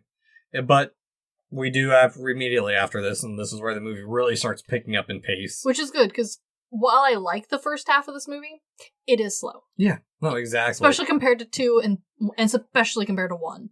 1's pacing was much quicker than this one. But this one is such a much more mature story than 1. That's true. That it requires the time to build that up. No, it 100% does use all the time it needs, but I also really appreciate how, like, once the pace has started, unlike the other 2 where the pace was fairly consistent once we got to the actiony parts, up until the airplane scene in 2. This one, once the snowball starts to go for the action, it just compounds on itself. We are going to, like, head dive into action. Exactly. Because Woody infiltrates Sunnyside and sees the horrors of playtime. Mission Impossible 2 style. It's fantastic. Yeah. I mean, we also get the hardened playphone from earlier where he's like, they're not going to break me. I won't let them. I love this playphone. We had one of these playphones. Strong spot in my heart for its little googly eyes that would turn back and forth when you pulled it on a string. Yeah. Well, and the other thing with this, too, is this fate that they have is much worse than just being sent to the garbage. Yeah, because at least with the garbage, you go to your death hole. Yeah. Well, on this one, it's the same fate. It's the same death. But there's a lot of pain and torture before it. Literally tortured to death and then thrown out. Mm-hmm. And also we get, this scene's important too because it's still part of the slow bit, but it's building up like all the difficulties of breaking out. It's not just like, hey, you got to get out the door. It's like, hey, there's patrols. It's so Mission Impossible-y and I love it. You gotta get past the monkey. Yeah, the monkey, the eyes in the skies, baby. It's so good. But it is a really great way of, just like how Andy has matured throughout the movies, they know the audience has matured enough to be like, well, why not just walk out the front door or go out the window? Well, here's why. Yeah. Here's all of the reasons you as an adult could think of, and now it's harder, isn't it? Yeah, there's a CMU wall that you can't get through. It's pure concrete. Can't go above, can't go below. It's too tall, 8 feet high. Yeah, no, exactly. But after playtime, Woody does surprise his friends, and I like that they're both kind of the first to admit that they're wrong. Yeah. That Woody's like, I shouldn't have left you guys. And they're like, no, we should have believed you. I do appreciate the growth in character as opposed to fighting each other. Mm-hmm. Good leadership. Yeah. I do also appreciate that we're back to Buzz with being just weird giving them like stupid names because he calls Mr. Potato Head Tuberous Root Man. I love it. I also love that if you watch this movie with the English subtitles on, the parts that they subtitled for Buzz do not actually match necessarily what Buzz is saying. Some of the Spanish they just translated. We haven't got to Spanish Buzz yet. Oh, that's true. But just in general, like the things that come out of Buzz's mouth and what was written on screen, both in like the actual captions and then also later on the captions that are like permanently in the movie. Yeah. None of those match Buzz almost half the time, and it's kind of great. I don't know enough Spanish to know. I don't know a ton of Spanish. I just know enough to be like, hold on a second. I'm not sure that sentence goes with that sentence. Translations in art. Indeed. They took some liberties, I think. Yeah. Well, also what's interesting about this too is we don't know the full plan. We've been given the elements that they have to overcome, but that also helps build the suspense of, oh, what are they going to do next? How are they going to overcome this? I love the inclusion of the spy movie tropes here. This is really great. No, also, Barbie could have fit through those. 100% Barbie could have fit. Yeah. The jail bars. Yeah, no, Barbie could have easily just walked through them. Oh, yeah. But you know what? It's Barbie. I can't blame her. Mm-hmm. Well, and also, they said it in the commentary that the reason they chose the trash chute is they were figuring out, they found the narrowest way to escape. Like, they've set it up so that way there is no other way. This is the way. I appreciate it, because also, this is a fear that has been brought to their attention since the first movie. The toys are afraid of being thrown out. And this was meant to be the final one. We weren't meant to have anything else. Yeah. So, like, finally having them face that fear of, like, the trash, even though they had written in this entire daycare scene and, like, finding a new love part, having them face the trash man is kind of important to wrap up this, trilogy of movies. Yeah, it's the final boss battle, basically. It really is. But also, I mean, there's still funny bits, too. I mean, we cut to Ken modeling. And I love this Ken modeling scene. It is one of my favorite scenes of all of the Toy Stories. Yeah. I mean, it's so flamboyant without, like... It's so Barbie. That's the best part about it, is it's such a Barbie scene. Because also, if you are a Barbie fan, a bunch of the clothes that they are rattling through are actual clothes that were released, and a lot of these are like rare limited edition and have no business being in a daycare. Some of them they even had to make up for the movie, but we're inspired by other sets. There were a few that were made up. Some of them were not. Some of them are very much actually real. Like, they came out and they were either limited release or they only came out for 1 year of Barbie sort of thing. Yeah. I also love this scene because there is a little bit of an audio play that, especially more recent people going back and listening to it, have caught. There's a few scenes later on when Barbie is finally torturing Ken with his own fashion. It does sound like Barbie fuck off or fuck you Barbie. It's not. It's like they've proven it. Like the Pixar people are like, no, but I do like what you're thinking. Yeah. That is something we would have done. Also, it's fine because he changes into a cowboy and a spaceman. Of course, it's fantastic. Which I think it's a little nod that he, of the bad guys, has the potential to be a leader, to change. Fantastic. I love that for you, Ken. They never said it explicitly, but that's my personal theory. I like it. I also think it's a really fun little nod because while we do finally get Barbie as like one of the main like gang, so to speak, one of Andy's toys, she's not a Barbie that like spends a lot of time getting changed. She's just kind of there in like the one set of clothes, and then like occasionally later on other sets that she seems to have found. Probably because Molly got rid of all the other clothes. Honestly, and a lot of them like get lost. It's kind of expensive to buy new ones. You do kind of end up with like a limited set unless you were like really into clothes and Barbie and like hunted that shit down or like specifically would ask for it for Christmas. Or your parents bought it so that way it was a collectible. It would be an investment for your future. You didn't open those. Those are still in the box and they're still in the basement. Yeah. Even after all these years. But I like that Barbie knows exactly what to play into, even though she herself doesn't ever get a chance to, like, do the fashion show Barbie style. Like, Mm-hmm. he has the dream house. He has... I know he calls it Ken's dream house. It was a Barbie dream house. We know this now, especially if you watch the new Barbie movie. It's Barbie's dream house, not Ken's. Ken never had a dream house. Ken also didn't have that many careers. A lot of the career outfits are the ones that are fake for Ken. Ken's job is just, like, whatever job Barbie had, he kind of, like, had a side job. Like, one time they were all band members, or it was a beach-themed one. Ken's the trophy husband. Ken is 100% a trophy husband. But Barbie has been an astronaut and a cowboy. Ken has not, as far as I'm aware. I think he had a Western outfit, but, like, at no point was Ken's job spaceman, as far as I'm aware. I don't know. It was Barbie's the one with all of the careers, not him. Okay. But also, I do like that they keep some of the other humor, too, and I don't know if this is a Doctor Strangelove reference. Okay. Where he's like, you can't hit each other. That's my job. Like, it does feel like it, doesn't it? Yeah, there's no fighting in here. This is the war room. It very much feels that same way. I love it. I love New Buzz. Mm-hmm. New Buzz is absolutely, like, tickles my fancy. He's so funny. He's also a different New Buzz from the last one we saw. Last New Buzz was very obsessed with being true to the movie Buzz, which does kind of make sense from our theory we came up with the second movie of how, like, the farther away from the piece of media the toys have been alive for, the more they forget about their piece of media. Buzz's movie at this point has come out, it's been a while. They've also moved him not to factory default, to demo mode. So that's like the display shelf where, like, it's like you say the couple lines. Yeah, he hasn't been in this mode for such a long time. Or ever. Yeah. He might have just been straight off the shelf. We don't know. Yeah. So yeah, this Buzz is uncharted territory, and I love him. Yeah. But also, we get the little comedy and questions of how the potato head works, like the tortilla potato head's kind of funny. I love this, and okay, there's a reason why I love this specifically. And I'm not sure if this came before or after. I'm guessing after, but there was, like, a trend that Potato Head, the company, the people who make Mr. Potato Head, did at one point, I don't know if it's a joke or as a real thing, advertised Mr. Potato Head as going on other things. I know originally Mr. Potato Head was for an actual potato. Yeah. You were meant to have your own potato. Potato not included.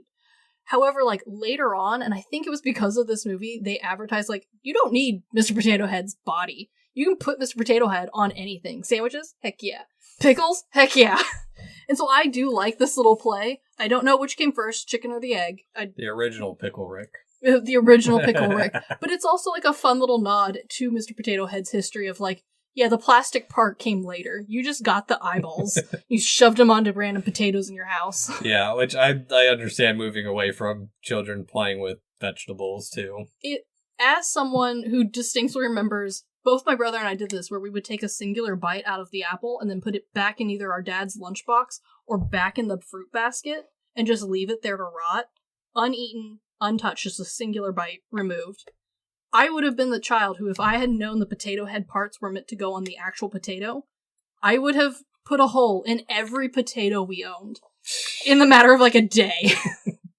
We would have so many rotten potatoes if that had been my house. Yeah. So, like, I applaud the potato people for moving away from that, but I also really find tortilla potato hilarious. Oh, it's great. But also, what's interesting about the use of action in this movie is it feels purposeful. It does. And it all feels like it's happening simultaneously in such a cohesive way. It's not Zurg from Toy Story 2 where it's just like, okay, it's a funny bit. We mentioned Zurg in the first one. Gotta show him in the second one. I also feel like they've taken two different stances here with the type of action.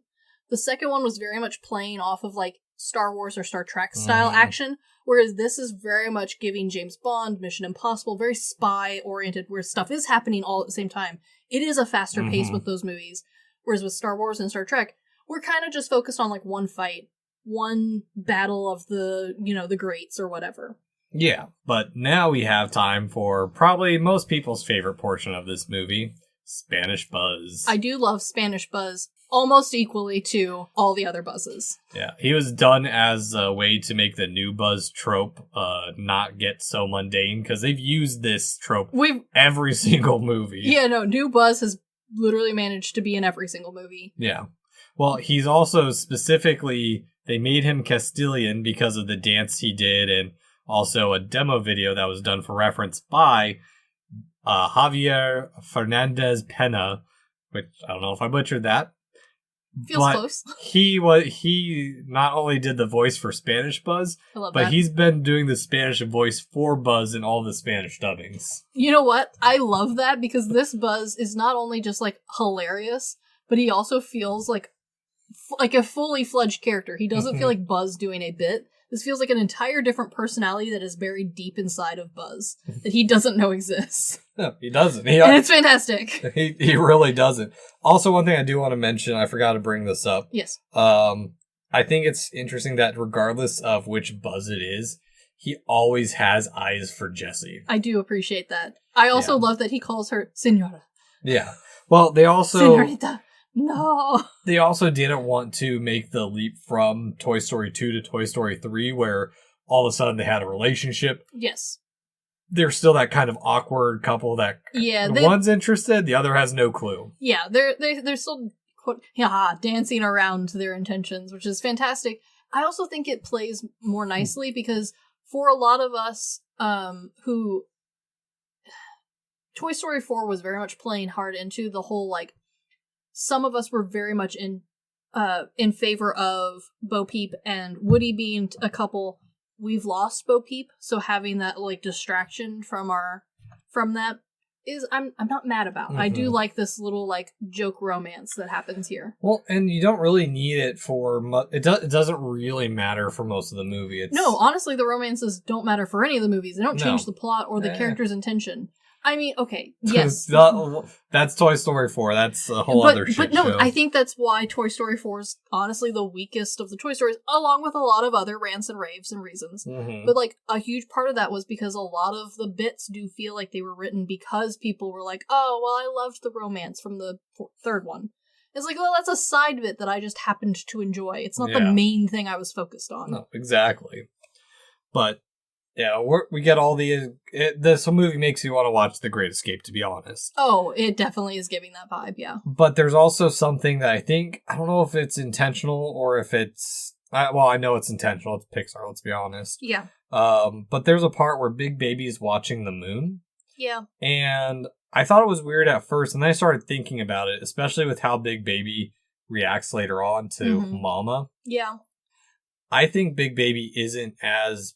I think it's also to kind of soften Big Baby up a little bit because I think it makes me think of that Joe Dirt moment where it's like, oh, are you looking at the same moon as me? It does. It's very much giving similar vibes, yeah. And I do like that we are softening Big Baby a little bit, mostly because up until this point, Big Baby hasn't had a personality of any kind because his personality is baby doll. He's the muscly baby doll. But even then, it's a weak, kind of useless one. But it's Toy Story. We're used to seeing like a real quick, very simplistic character for a background. Yeah. But we do need Big Baby to have some form of, like, informed understanding here in, like, a few scenes. Yeah, the one thing I will say about the group of main villains is I wish we got to see more action from, like, the 4 or 5 other ones. Whereas, like, really all we see is Ken, Big Baby, and Lotso. I can understand your desire for more action. However, we are about to just continuously drive towards the pits of hell with our gas pedal on high blast. So even if it was something small, like I would have liked to see that. Sure. Oh, we even forgot to mention the bookworm. Oh yeah, well, he's kind of there. That's how they reset Buzz and whatnot. Yeah, meh. Yeah, but they almost escape, but they're thwarted by Lotso because the phone did get broken. I feel bad for Phone. He was one of the background toys that I did have a connection to, solely because I had one. The well use of nostalgia there. Oh yeah. Well, the other thing with this scene too is it's really showing the temporary nature of the toys and the changing of times. Like Lotso being left behind is he's not adjusting to the times, whereas the other toys they've taken on their roles. Yes. Where Lotso's become this changed bear. He's become an evil dictator. Something snapped him in that day. Yeah, no, exactly. And also with like, there's one thing I like I appreciate them like trying to avoid the stereotypes of giving Barbie brains. Yes. But rewatching this, especially with today's lens, Mm-hmm. she sounds like anyone who's taken an intro to political science and has kind of romanticized the French Revolution and communism. So one of Barbie's past roles was, in fact, politician. So, and also teacher. Okay. So, like, Barbie has run for president, I believe. Yeah. And also, I think she also just had a different run where she was just in politics. Okay. So, like, I love that they very sneakily have, like, stuck Barbie history into Barbie with still maintaining the ditziness without it being like a surprise Legally Blonde. She's surprisingly that smart. Yeah. It's just Barbie. And I'm glad you brought up Legally Blonde because it feels like that where it's not an original thought. No. It's an intelligent thought, but it's one that they've... She has learned it. Yeah, but she did not exactly. come up with it. And I also kind of like that for Barbie. Because, like, there's nothing wrong with having, like, learned all of this stuff and now applying it. But she is still Barbie. Yeah. Like, she's exactly who you imagine when you think of Barbie. Still a little ditzy. Still a little ditzy. Still in love with Ken's Afscott. Yes. But also, lots of freaking out in this bit. Yeah. Of when Woody brings up Mama, whatever the child's name is. Daisy, I think? Yeah. Yeah. Daisy. And it really softens Big Baby because, he's not this hardened thing. He once was loved. He once was a sweet toy. He also wanted to find new children love. Mm-hmm.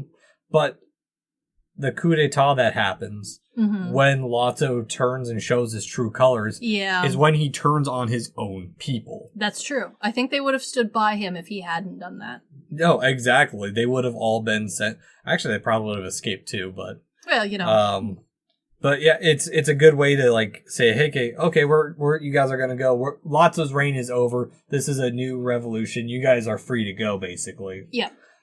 But again, showing how Pixar is great at setting up a situation to drive the action. Yeah. Lotso pulling Woody into the trash just is an example of forcing the hand. Yeah. Yeah. Because they in theory they could have left Woody.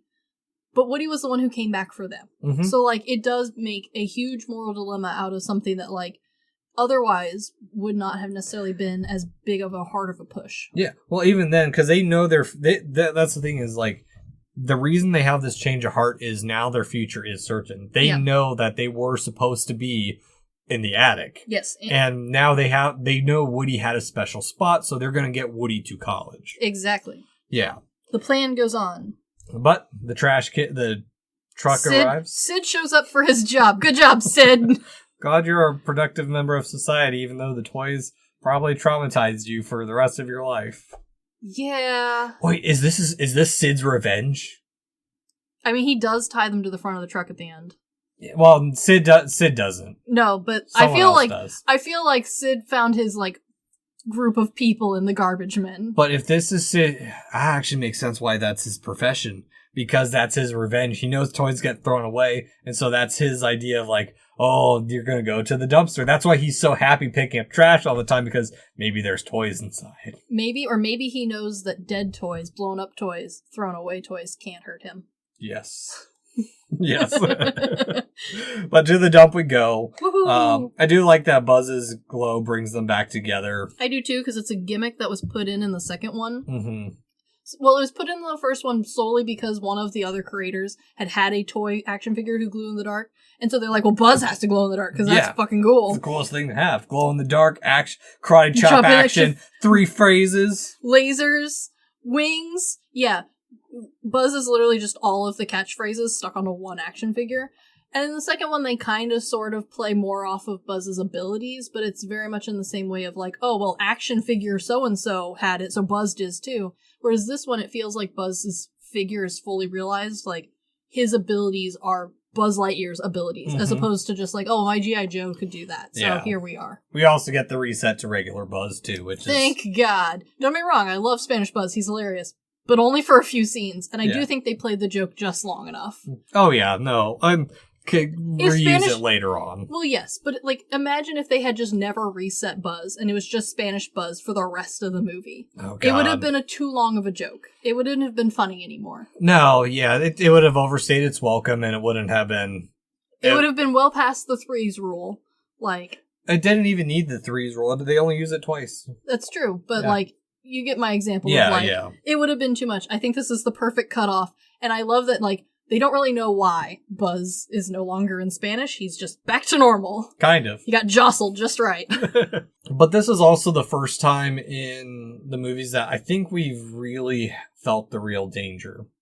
I think so. I do think that I hold the trash scene in the same light as I hold the conveyor belt and airplane scene in the second one. I understand their purpose. I like the thought of danger. I do not really care. Like, visually, them escaping is so much cooler. The action is so much faster. There feels like more danger for each individual, whereas this one doesn't have the same vibe. And I'm going to compare it to something that I think does this better. Have you seen the movie Robots? I know of it. That one also has like a trash compactor death scene where like the robot people who live in the robot city, when they get decommissioned or swept off the streets, goes to the underworld and gets chopped up into bits to be melted back down into metal. That one, I think, does a better job. The music fits it a little better. Don't be wrong. I love the music in this movie. I don't think it portrays the same level of fear.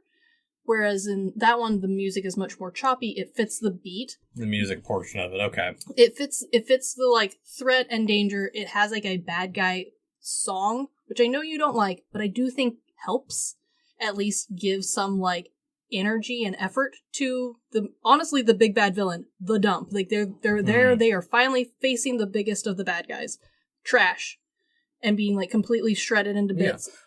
Well, it just doesn't have the same fear, I don't think. Like, I get it, it's sad, but it's missing a little something, little crudita. Yeah, I the only thing I know about Robots, I'll have to watch it for comparison. The only three things I know: Robin Williams is in it. Yes, he is. There's a big butt one. Yeah, and she's great. And there's a joke of making the babies the best part. Yes. Yeah, that sums up the movie really nicely. You did forget or haven't seen that one of the world's greatest fart jokes is in this movie. Okay. I do love Robots. It's fantastic. I understand that it's not for everyone, nor is it the masterpiece that any of the Toy Stories are, but I do think that sort of energy where it does feel more like Scars Be Prepared, where it gives some level of oomph and real danger. The goose-stepping fucking hyenas. Which is goofy, but at the same time... It's terrifying, like the real history it's based on. Yes. The real history it's based on, the song matches the beat. A heavy beated song does tend to portray that level of danger much better. And while they did a good job of doing their best to portray real situations in different recycling centers or dumps that the toys might be heading towards to give some semblance of reality, as opposed to like the brave little toaster who's just going to be crushed at the dump, I would argue that even the Brave Little Toaster's dump scene is scarier than this one. I haven't seen the Brave Little Toaster. Oh my god! How have you missed that one? Okay, so the Brave Little Toaster's dump scene also, I think, is a better version of this same trope. Again, the song plays into it. Again, it's a musical. I know you're not a fan, but I do think we could have worked that a little bit. But the entire thing is much more gritty. We are actively watching other cars, because they're in a car dump yard. They're in a metal scrap yard. We're actively watching them being crushed and killed, and they do not come back. They do not sing. I see what you're getting at, because this one we just see inanimate objects being crushed. We know, and the great danger is the paper fire in the middle, which is scary, but it does not hold the same weight as like watching the car before you get crushed. See what I mean? Yeah, I see what you mean now. Okay. In comparison, it's still good, but in comparison to the other Toy Story movies, it is significantly better than the airplane scene. This one is total physical annihilation, because they and here's the thing, because they go through all this stuff, they're avoiding getting crushed up with other plastics, the magnetic, getting carried away by the magnetic, or the magnet. Yeah. I mean, they have to even go back and save dumbass Bear who smells like strawberries because he's stuck. Yeah, I mean, Fuck that guy. It shows Woody is still good at heart. He's looking out for other toys, even though he's a true leader. Lotso's a bad asshole till the end. Yeah, like, don't get me wrong. Like, it's all a great example of who the toys are, of good character. It is very suspenseful. I just don't have the same fear of the incinerator that the toys do. Yeah, you could call Lotso a ripe asshole because he smells like Strawberries. Yeah. I do love that once again we do have a bit of a longer gag or reward payout here, because right from the beginning, the 3 little aliens that were one at Pizza Planet. Before I get into that, I do want to talk about the incinerator scene. Okay. Because they left before the incinerator. Yeah, they got swapped up by another truck. No, they saw the claw thing and they went, the claw, and they left. But they get hit by another car. Yes, they do. So we think they're dead at that point.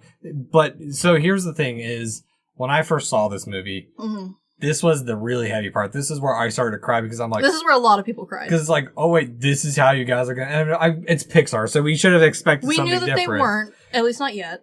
But when you're caught up in it, it's just like...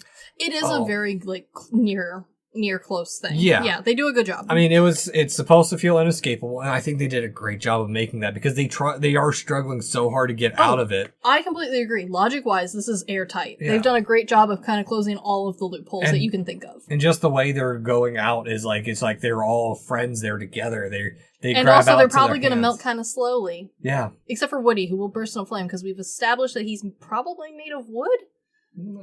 Fabric and wood plastic, maybe? We're not entirely sure. Something that burns. His head will be alive. Well, Sid did burn him in the first one. But he used a magnifying on the plastic head. Yes. But the rest of Woody... Oh, Woody's going up in flames. Yeah. Bye, Woody. So same thing with Jesse. And Bullseye. Oh, Bullseye's gone immediately. He's got, like, no plastic on him. All the others just slow, melty death. And depending on what plastic they are, they could be there a while. Can you imagine if like it went into like a Cronenberg-style horror flick? That would where be like terrible. they all get like melted together like the Mr. alpaca. Potato Man would be like the head brain, because he can stick his... eyeballs on him. Not if they're all melted together. Or like the Alpaca King in Mandy. Yeah. Or no, the Color Out of Space. Yeah, it does feel Alpaca King-y. Yeah. Yeah. But it's Pixar, and we know they won't, so... Yeah, no, I mean, we get the claw, which... I mean, this is a cute and, like, well paid off, like, little, like, end bit. I do like it, because this is, like, they had closed all of the logic loopholes, and then being saved by the claw is a good, cute little end. Well, yeah, they didn't like writing it as much. They said it was very Deus Ex Machina, like just... But it was also them... but it fits. Yeah, them repaying Mr. Potato Head from Toy Story 2. Fun little trivia about that. Yeah. The guy who animated the claw scene for 3 also did it in 1. They didn't realize they had assigned the guy the role. Good job, man. You're the claw dude. And he's like, oh, that's cool. I'm glad you guys did that, because I did the first one. And they're like, yeah. Yeah. Maybe pretend like you did that on purpose next time, guys. That way. Yeah. Manager reviews are coming up. Don't forget. Have you seen, I think it's a TikTok or something, the reel, the one where the guys edited the movie, or Toy Story 3, and showed it to their mom, where it like, when they grab hands and they look towards the fire, the screen goes to black and it's oh, the that's credits. terrible. Oh, no, I have not seen that one. That's terrible. Oh, it's beautiful. And this isn't even the scene that most people cry. We haven't even gotten to the crying scene yet. Oh, yeah. Yeah, you're right. But everyone's saved. Yay. Potato Head really now taking on the role of dad. I love how they, like, Mrs. Potato Head very much feels like a person who would have adopted anything. Mm-hmm. If it, like, a stray on the streets, a stray out of another person's backyard, your dog, she's taking them. Yeah. She's taking everybody. But it does feel like finally Mr. Potato Head also is, like, taking on a more, like, interest in his wife's interests. Like, he also now has cute little... He's accepted the role. He's leaning in, he's softening up. We had kids because the wife wanted them, but I love this little shit now. Yeah, like, he's the parent who never wanted a cat, and now he never puts it down. Exactly. Yeah. But I also like that the other toys are so ready for revenge, but Woody's not. I do appreciate that there is that duality, because even though this movie, very much everyone felt like it was for the older kids, it is still Pixar, and it is still Toy Story. And having that little teaching moment does make it worth watching for a younger audience. Yeah. Well, and I mean, that's the thing with not Toy Story 100%, but Pixar, like, because I've been going through top animated films on Letterboxd, and so I rewatched a handful of Pixar movies and watched Soul, and I was telling my mom about it. My heart. And she's like, wait, that's the plot of Pixar? I'm like, yeah, no. Pixar is dark from the beginning. Like, we brought it up in Toy Story 2 where they were like, oh, Woody's not committing suicide. It's like, Yeah. You have to take that second back, like, look, that second take of, like, wait, did you guys just use that in a children's movie? Yeah. And I do think that as Pixar has progressed, Soul is a great example. Mm-hmm. They have leaned a little bit more into a mature audience so that they can explore more of the, honestly, what if blah had emotions and was real life. Mm-hmm.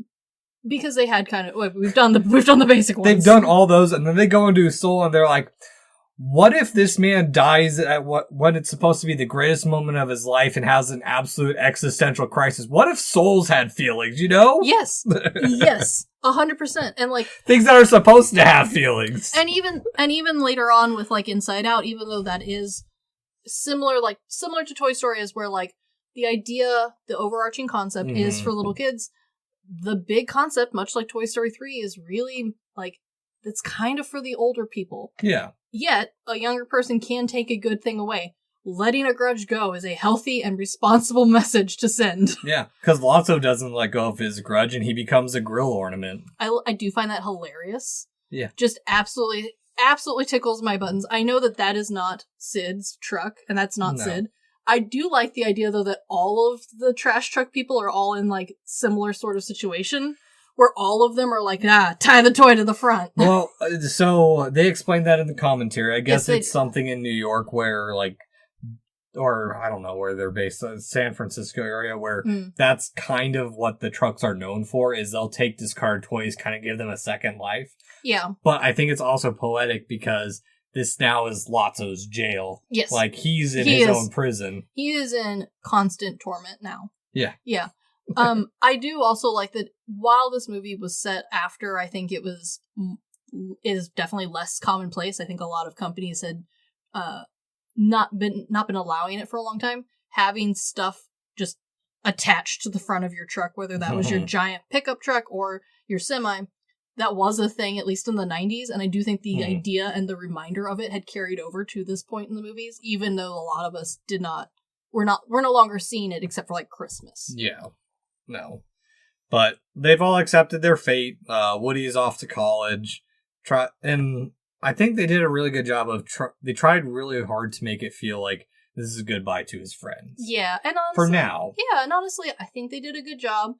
And it is a convincing false ending. Yes.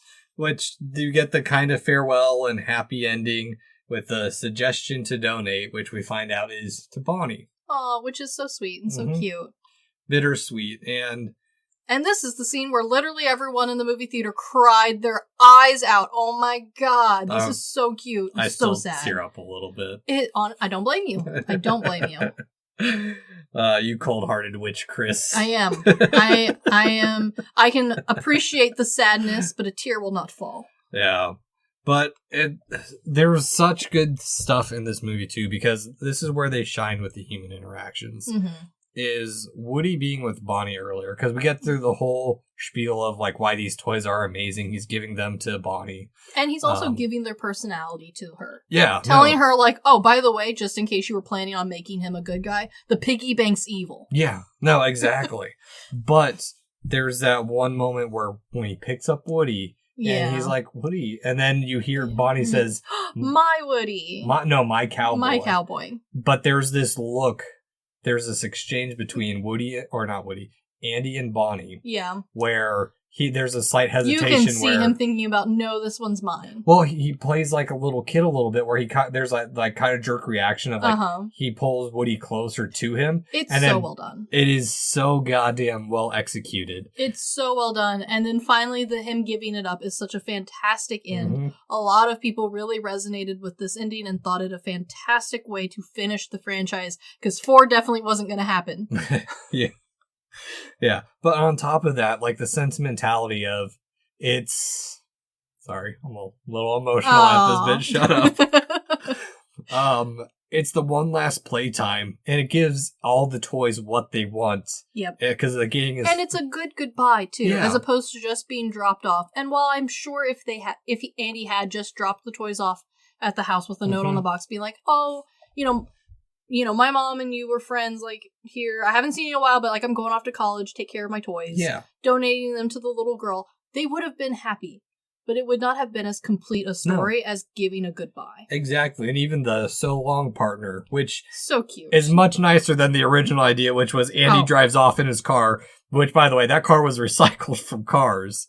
Yes, it was. And just ends up leaving, because from here we tilt up to the sky. That's the wallpaper from the beginning where so they bookend, which is such a great way to end it. It's such a great way to end it. And on top of that, and they do something with the epilogue that's not outtakes like the second one. Which, honestly, don't get me wrong, I love an animated outtake, because there is no such thing as animated outtakes. You animated this. I love that.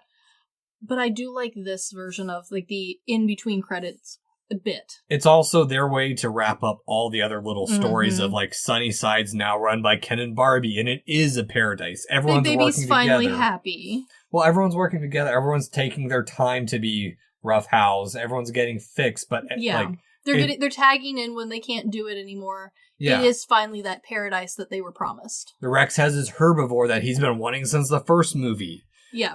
They're playing online games together. They're a gaming couple. Buzz never gets fully reset from Spanish Buzz. And we get the end up with Amigo and Me. Which won a few awards for the song, Amigo and Me. Yeah. Which is a fantastic way of ending it, and also a great way to, like, revamp the song, because it has been a part of every single Toy Story up until this point, including Lightyear.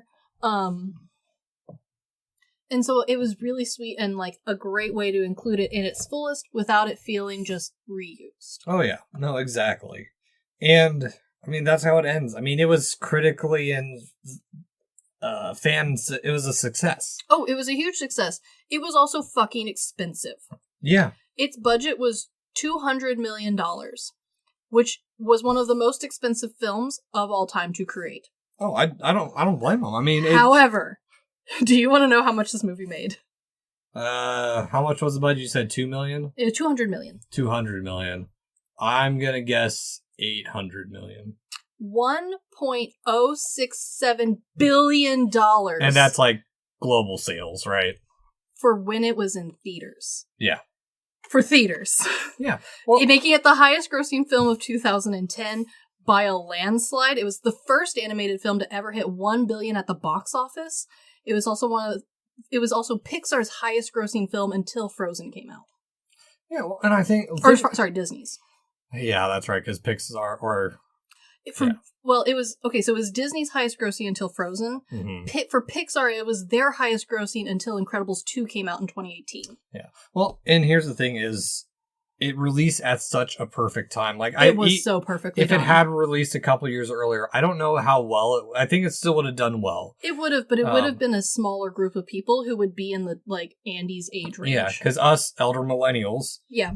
It was released, you were about to enter college. I was in college when it came out. Yep. The people who were maybe a little bit older than us had kids and loved Toy Story, so they brought their kids. Exactly. Which is a new generation introduced to it, or, like, parents who actually like the first Toy Story movies are, like, bringing their kids or their grandkids to it and stuff. Yes, it was fantastically done. Hell, there's even a stop-motion project that they did. It took 8 years to make. It was released in 2020 by Mason and Morgan McGrew. It is a shot-for-shot remake of Toy Story 3. I watched it. It is fantastic. It is all done with their actual toys and actual friends and family members. There's a lot of Play-Doh used for it. And when they started making it, they were not sure if they were going to do the entire movie. That was kind of the goal. But, you know, these things take a fucking long time to do. Yeah. When Pixar got word of what was happening, they themselves reached out to them and said, hey, we see what you're doing. We like it. We give you permission. Yeah. And it is free to watch on YouTube. It is fantastic. And yeah, I think that's what's great with it is that they've allowed the fan base to love it and they allowed it to grow. Yes. And the fan base is not the only people who loved it. The entire cast and crew seemed to love it too, to the point of, like, all of the red carpet ending, like, there were tears of them being like, this is it. This is the last one. I am devastated to not work on it. Tom Hanks regularly, every time anyone asked him if they were going to do a fourth one, he was like, I will be in. I love working on these. They are fantastic. It does help that they paid him $15 million for this movie, which made him the highest salary ever for a voice actor. But I can't blame him because, like, he also jumped at the first one and jumped at the second one. Mm-hmm. He was going to do the third one with Seventh Circle. Like, when they was announced with Seventh Circle, he was like, I will do it. I don't care who comes back. I don't care who will do it. Yeah. I love these movies. I love working on these movies. They also did the voice roles a little different, which I also think helped make it more impactful. Yeah. Whereas with the older movies, they had done the very traditional, like, here's your lines, please learn them. We're going to animate a little bit, and then we want you to come in, and we will try and get some dialogue, and then we'll animate the last bit to go around that. They didn't do that with this one. This one, they did a stories reel in theaters that already had some dialogue put in. It already had music and the soundtrack fully realized. After the entire cast had seen that, then they were allowed to sign on, and they were given their scripts, which was very different than how anyone else had done it up until that point. And I think you can tell. While the voice acting in 1 and 2 is fantastic, I think 3 is better. Yeah, well, and it's also not just a development of voice acting. It's also the progression of technology. For sure. I mean, it looks so much better. Oh, yeah. Well, and also not just that, but like cinematically, the way they address it, they actually make it feel like it's a full-on feature film and not just a camera sitting there following it around. Yeah. Yes. And I do think that part of that was, for the first time in a Toy Story film, they did not make this with the intent of breaking some new ground technology-wise. Mm-hmm. They weren't trying to reinvent the wheel. I mean, they had to because they couldn't use the old models. But they did not set out to break their backs trying to create something brand new. And I think, even though I love seeing something brand new come to light, I think you can see how well they can polish something when they are not trying to, go through something brand new, breaking new ground. No. This looks phenomenal. This looks amazing. Yeah. Well, and on top of that, it's not just that it looks good too, is that, and I think that's the thing with every single Toy Story movie, is they try and handle a lot of timeless, and even Inside Out. Yes. It's timeless concepts like growing up, holding on to nostalgia, but also knowing when to let go of it. And also, for sure. I know we bitch about this in like anime and stuff where it's the power of friendship that saves the day. But this is such a great example of power of friendship. It is. Because at no point is it forced. No, exactly. It is just an obvious use of friendship. Exactly. Yeah. Yeah. And I mean, it's the way they should have ended. I mean. Yeah. And unfortunately there is 4, which is Hose Before Bros, and kind of makes me wish that the incinerator was the actual end. Yeah. I say this as a joke. I mean.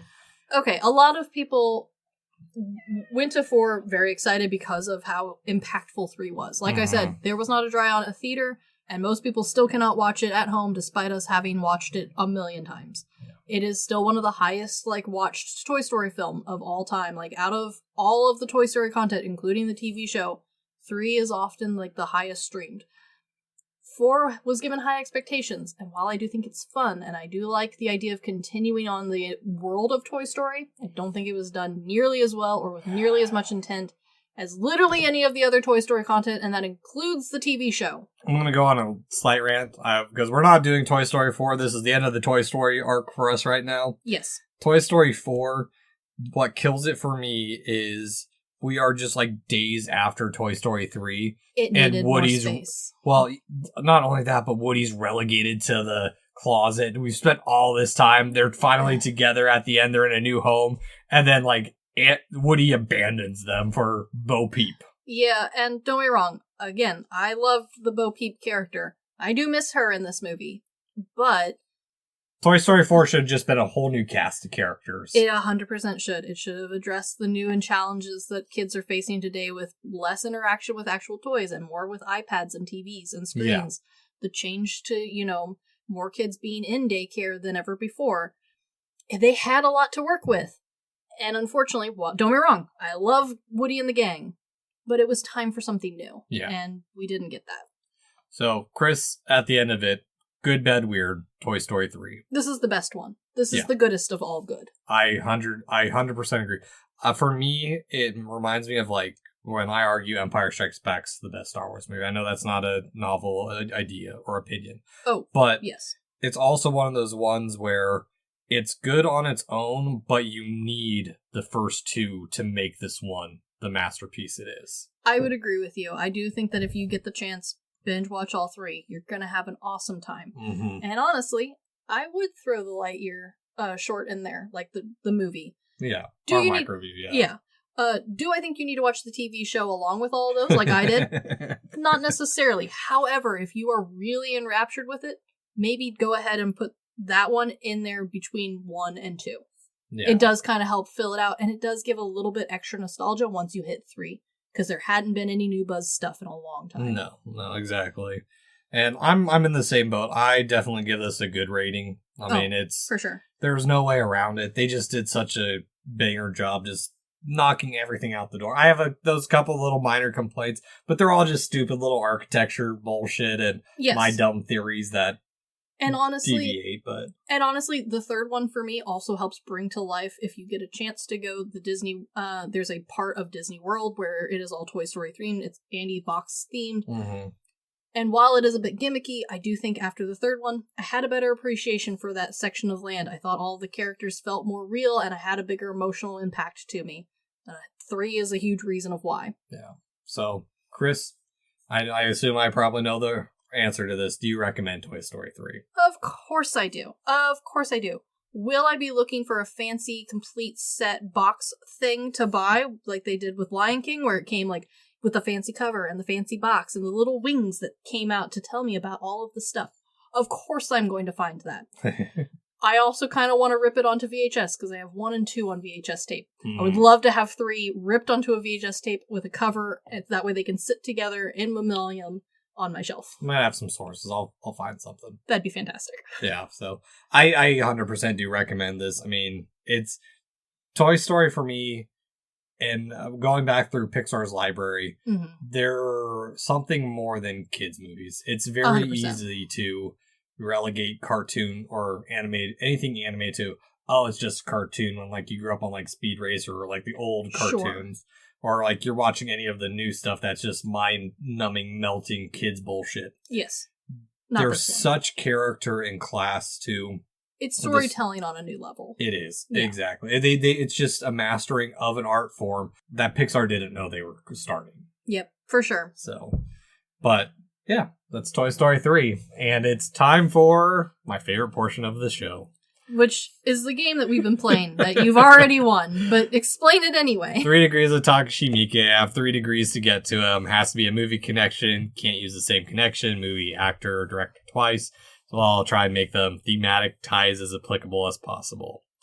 I went with Ned Beatty, who's Lotso, who was in Rudy with Lily Taylor, who was in The Courier with Josie Ho, who was in Dead or Alive Final, directed by Miike, a movie about a post-apocalyptic Yokohama whose population is controlled by a heterosexually repressing drug and is ruled by a homosexual dictator. That's quite the connection, but you did in fact succeed. Congratulations. Yeah, dystopian world, dictator. Yeah, like the overarching points are there. Just some of the plot is way, way different. It just... It's a fun movie. Oh, that sounds absolutely hilarious. But yeah, not the same, but you have succeeded. Congratulations. Yeah. We will be getting an entire month of Takashi Miike because of your success. I'm excited for it. Anywho, this has been the Good, the Bad, and the Weird podcast. Thanks for listening. Peace.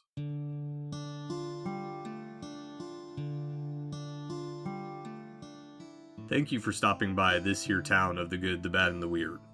We appreciate your listenership, and if you want more of our takes in your life, feel free to check us out on social media at The Good, the Bad, and the Weird Podcast, or TGTBTW for short.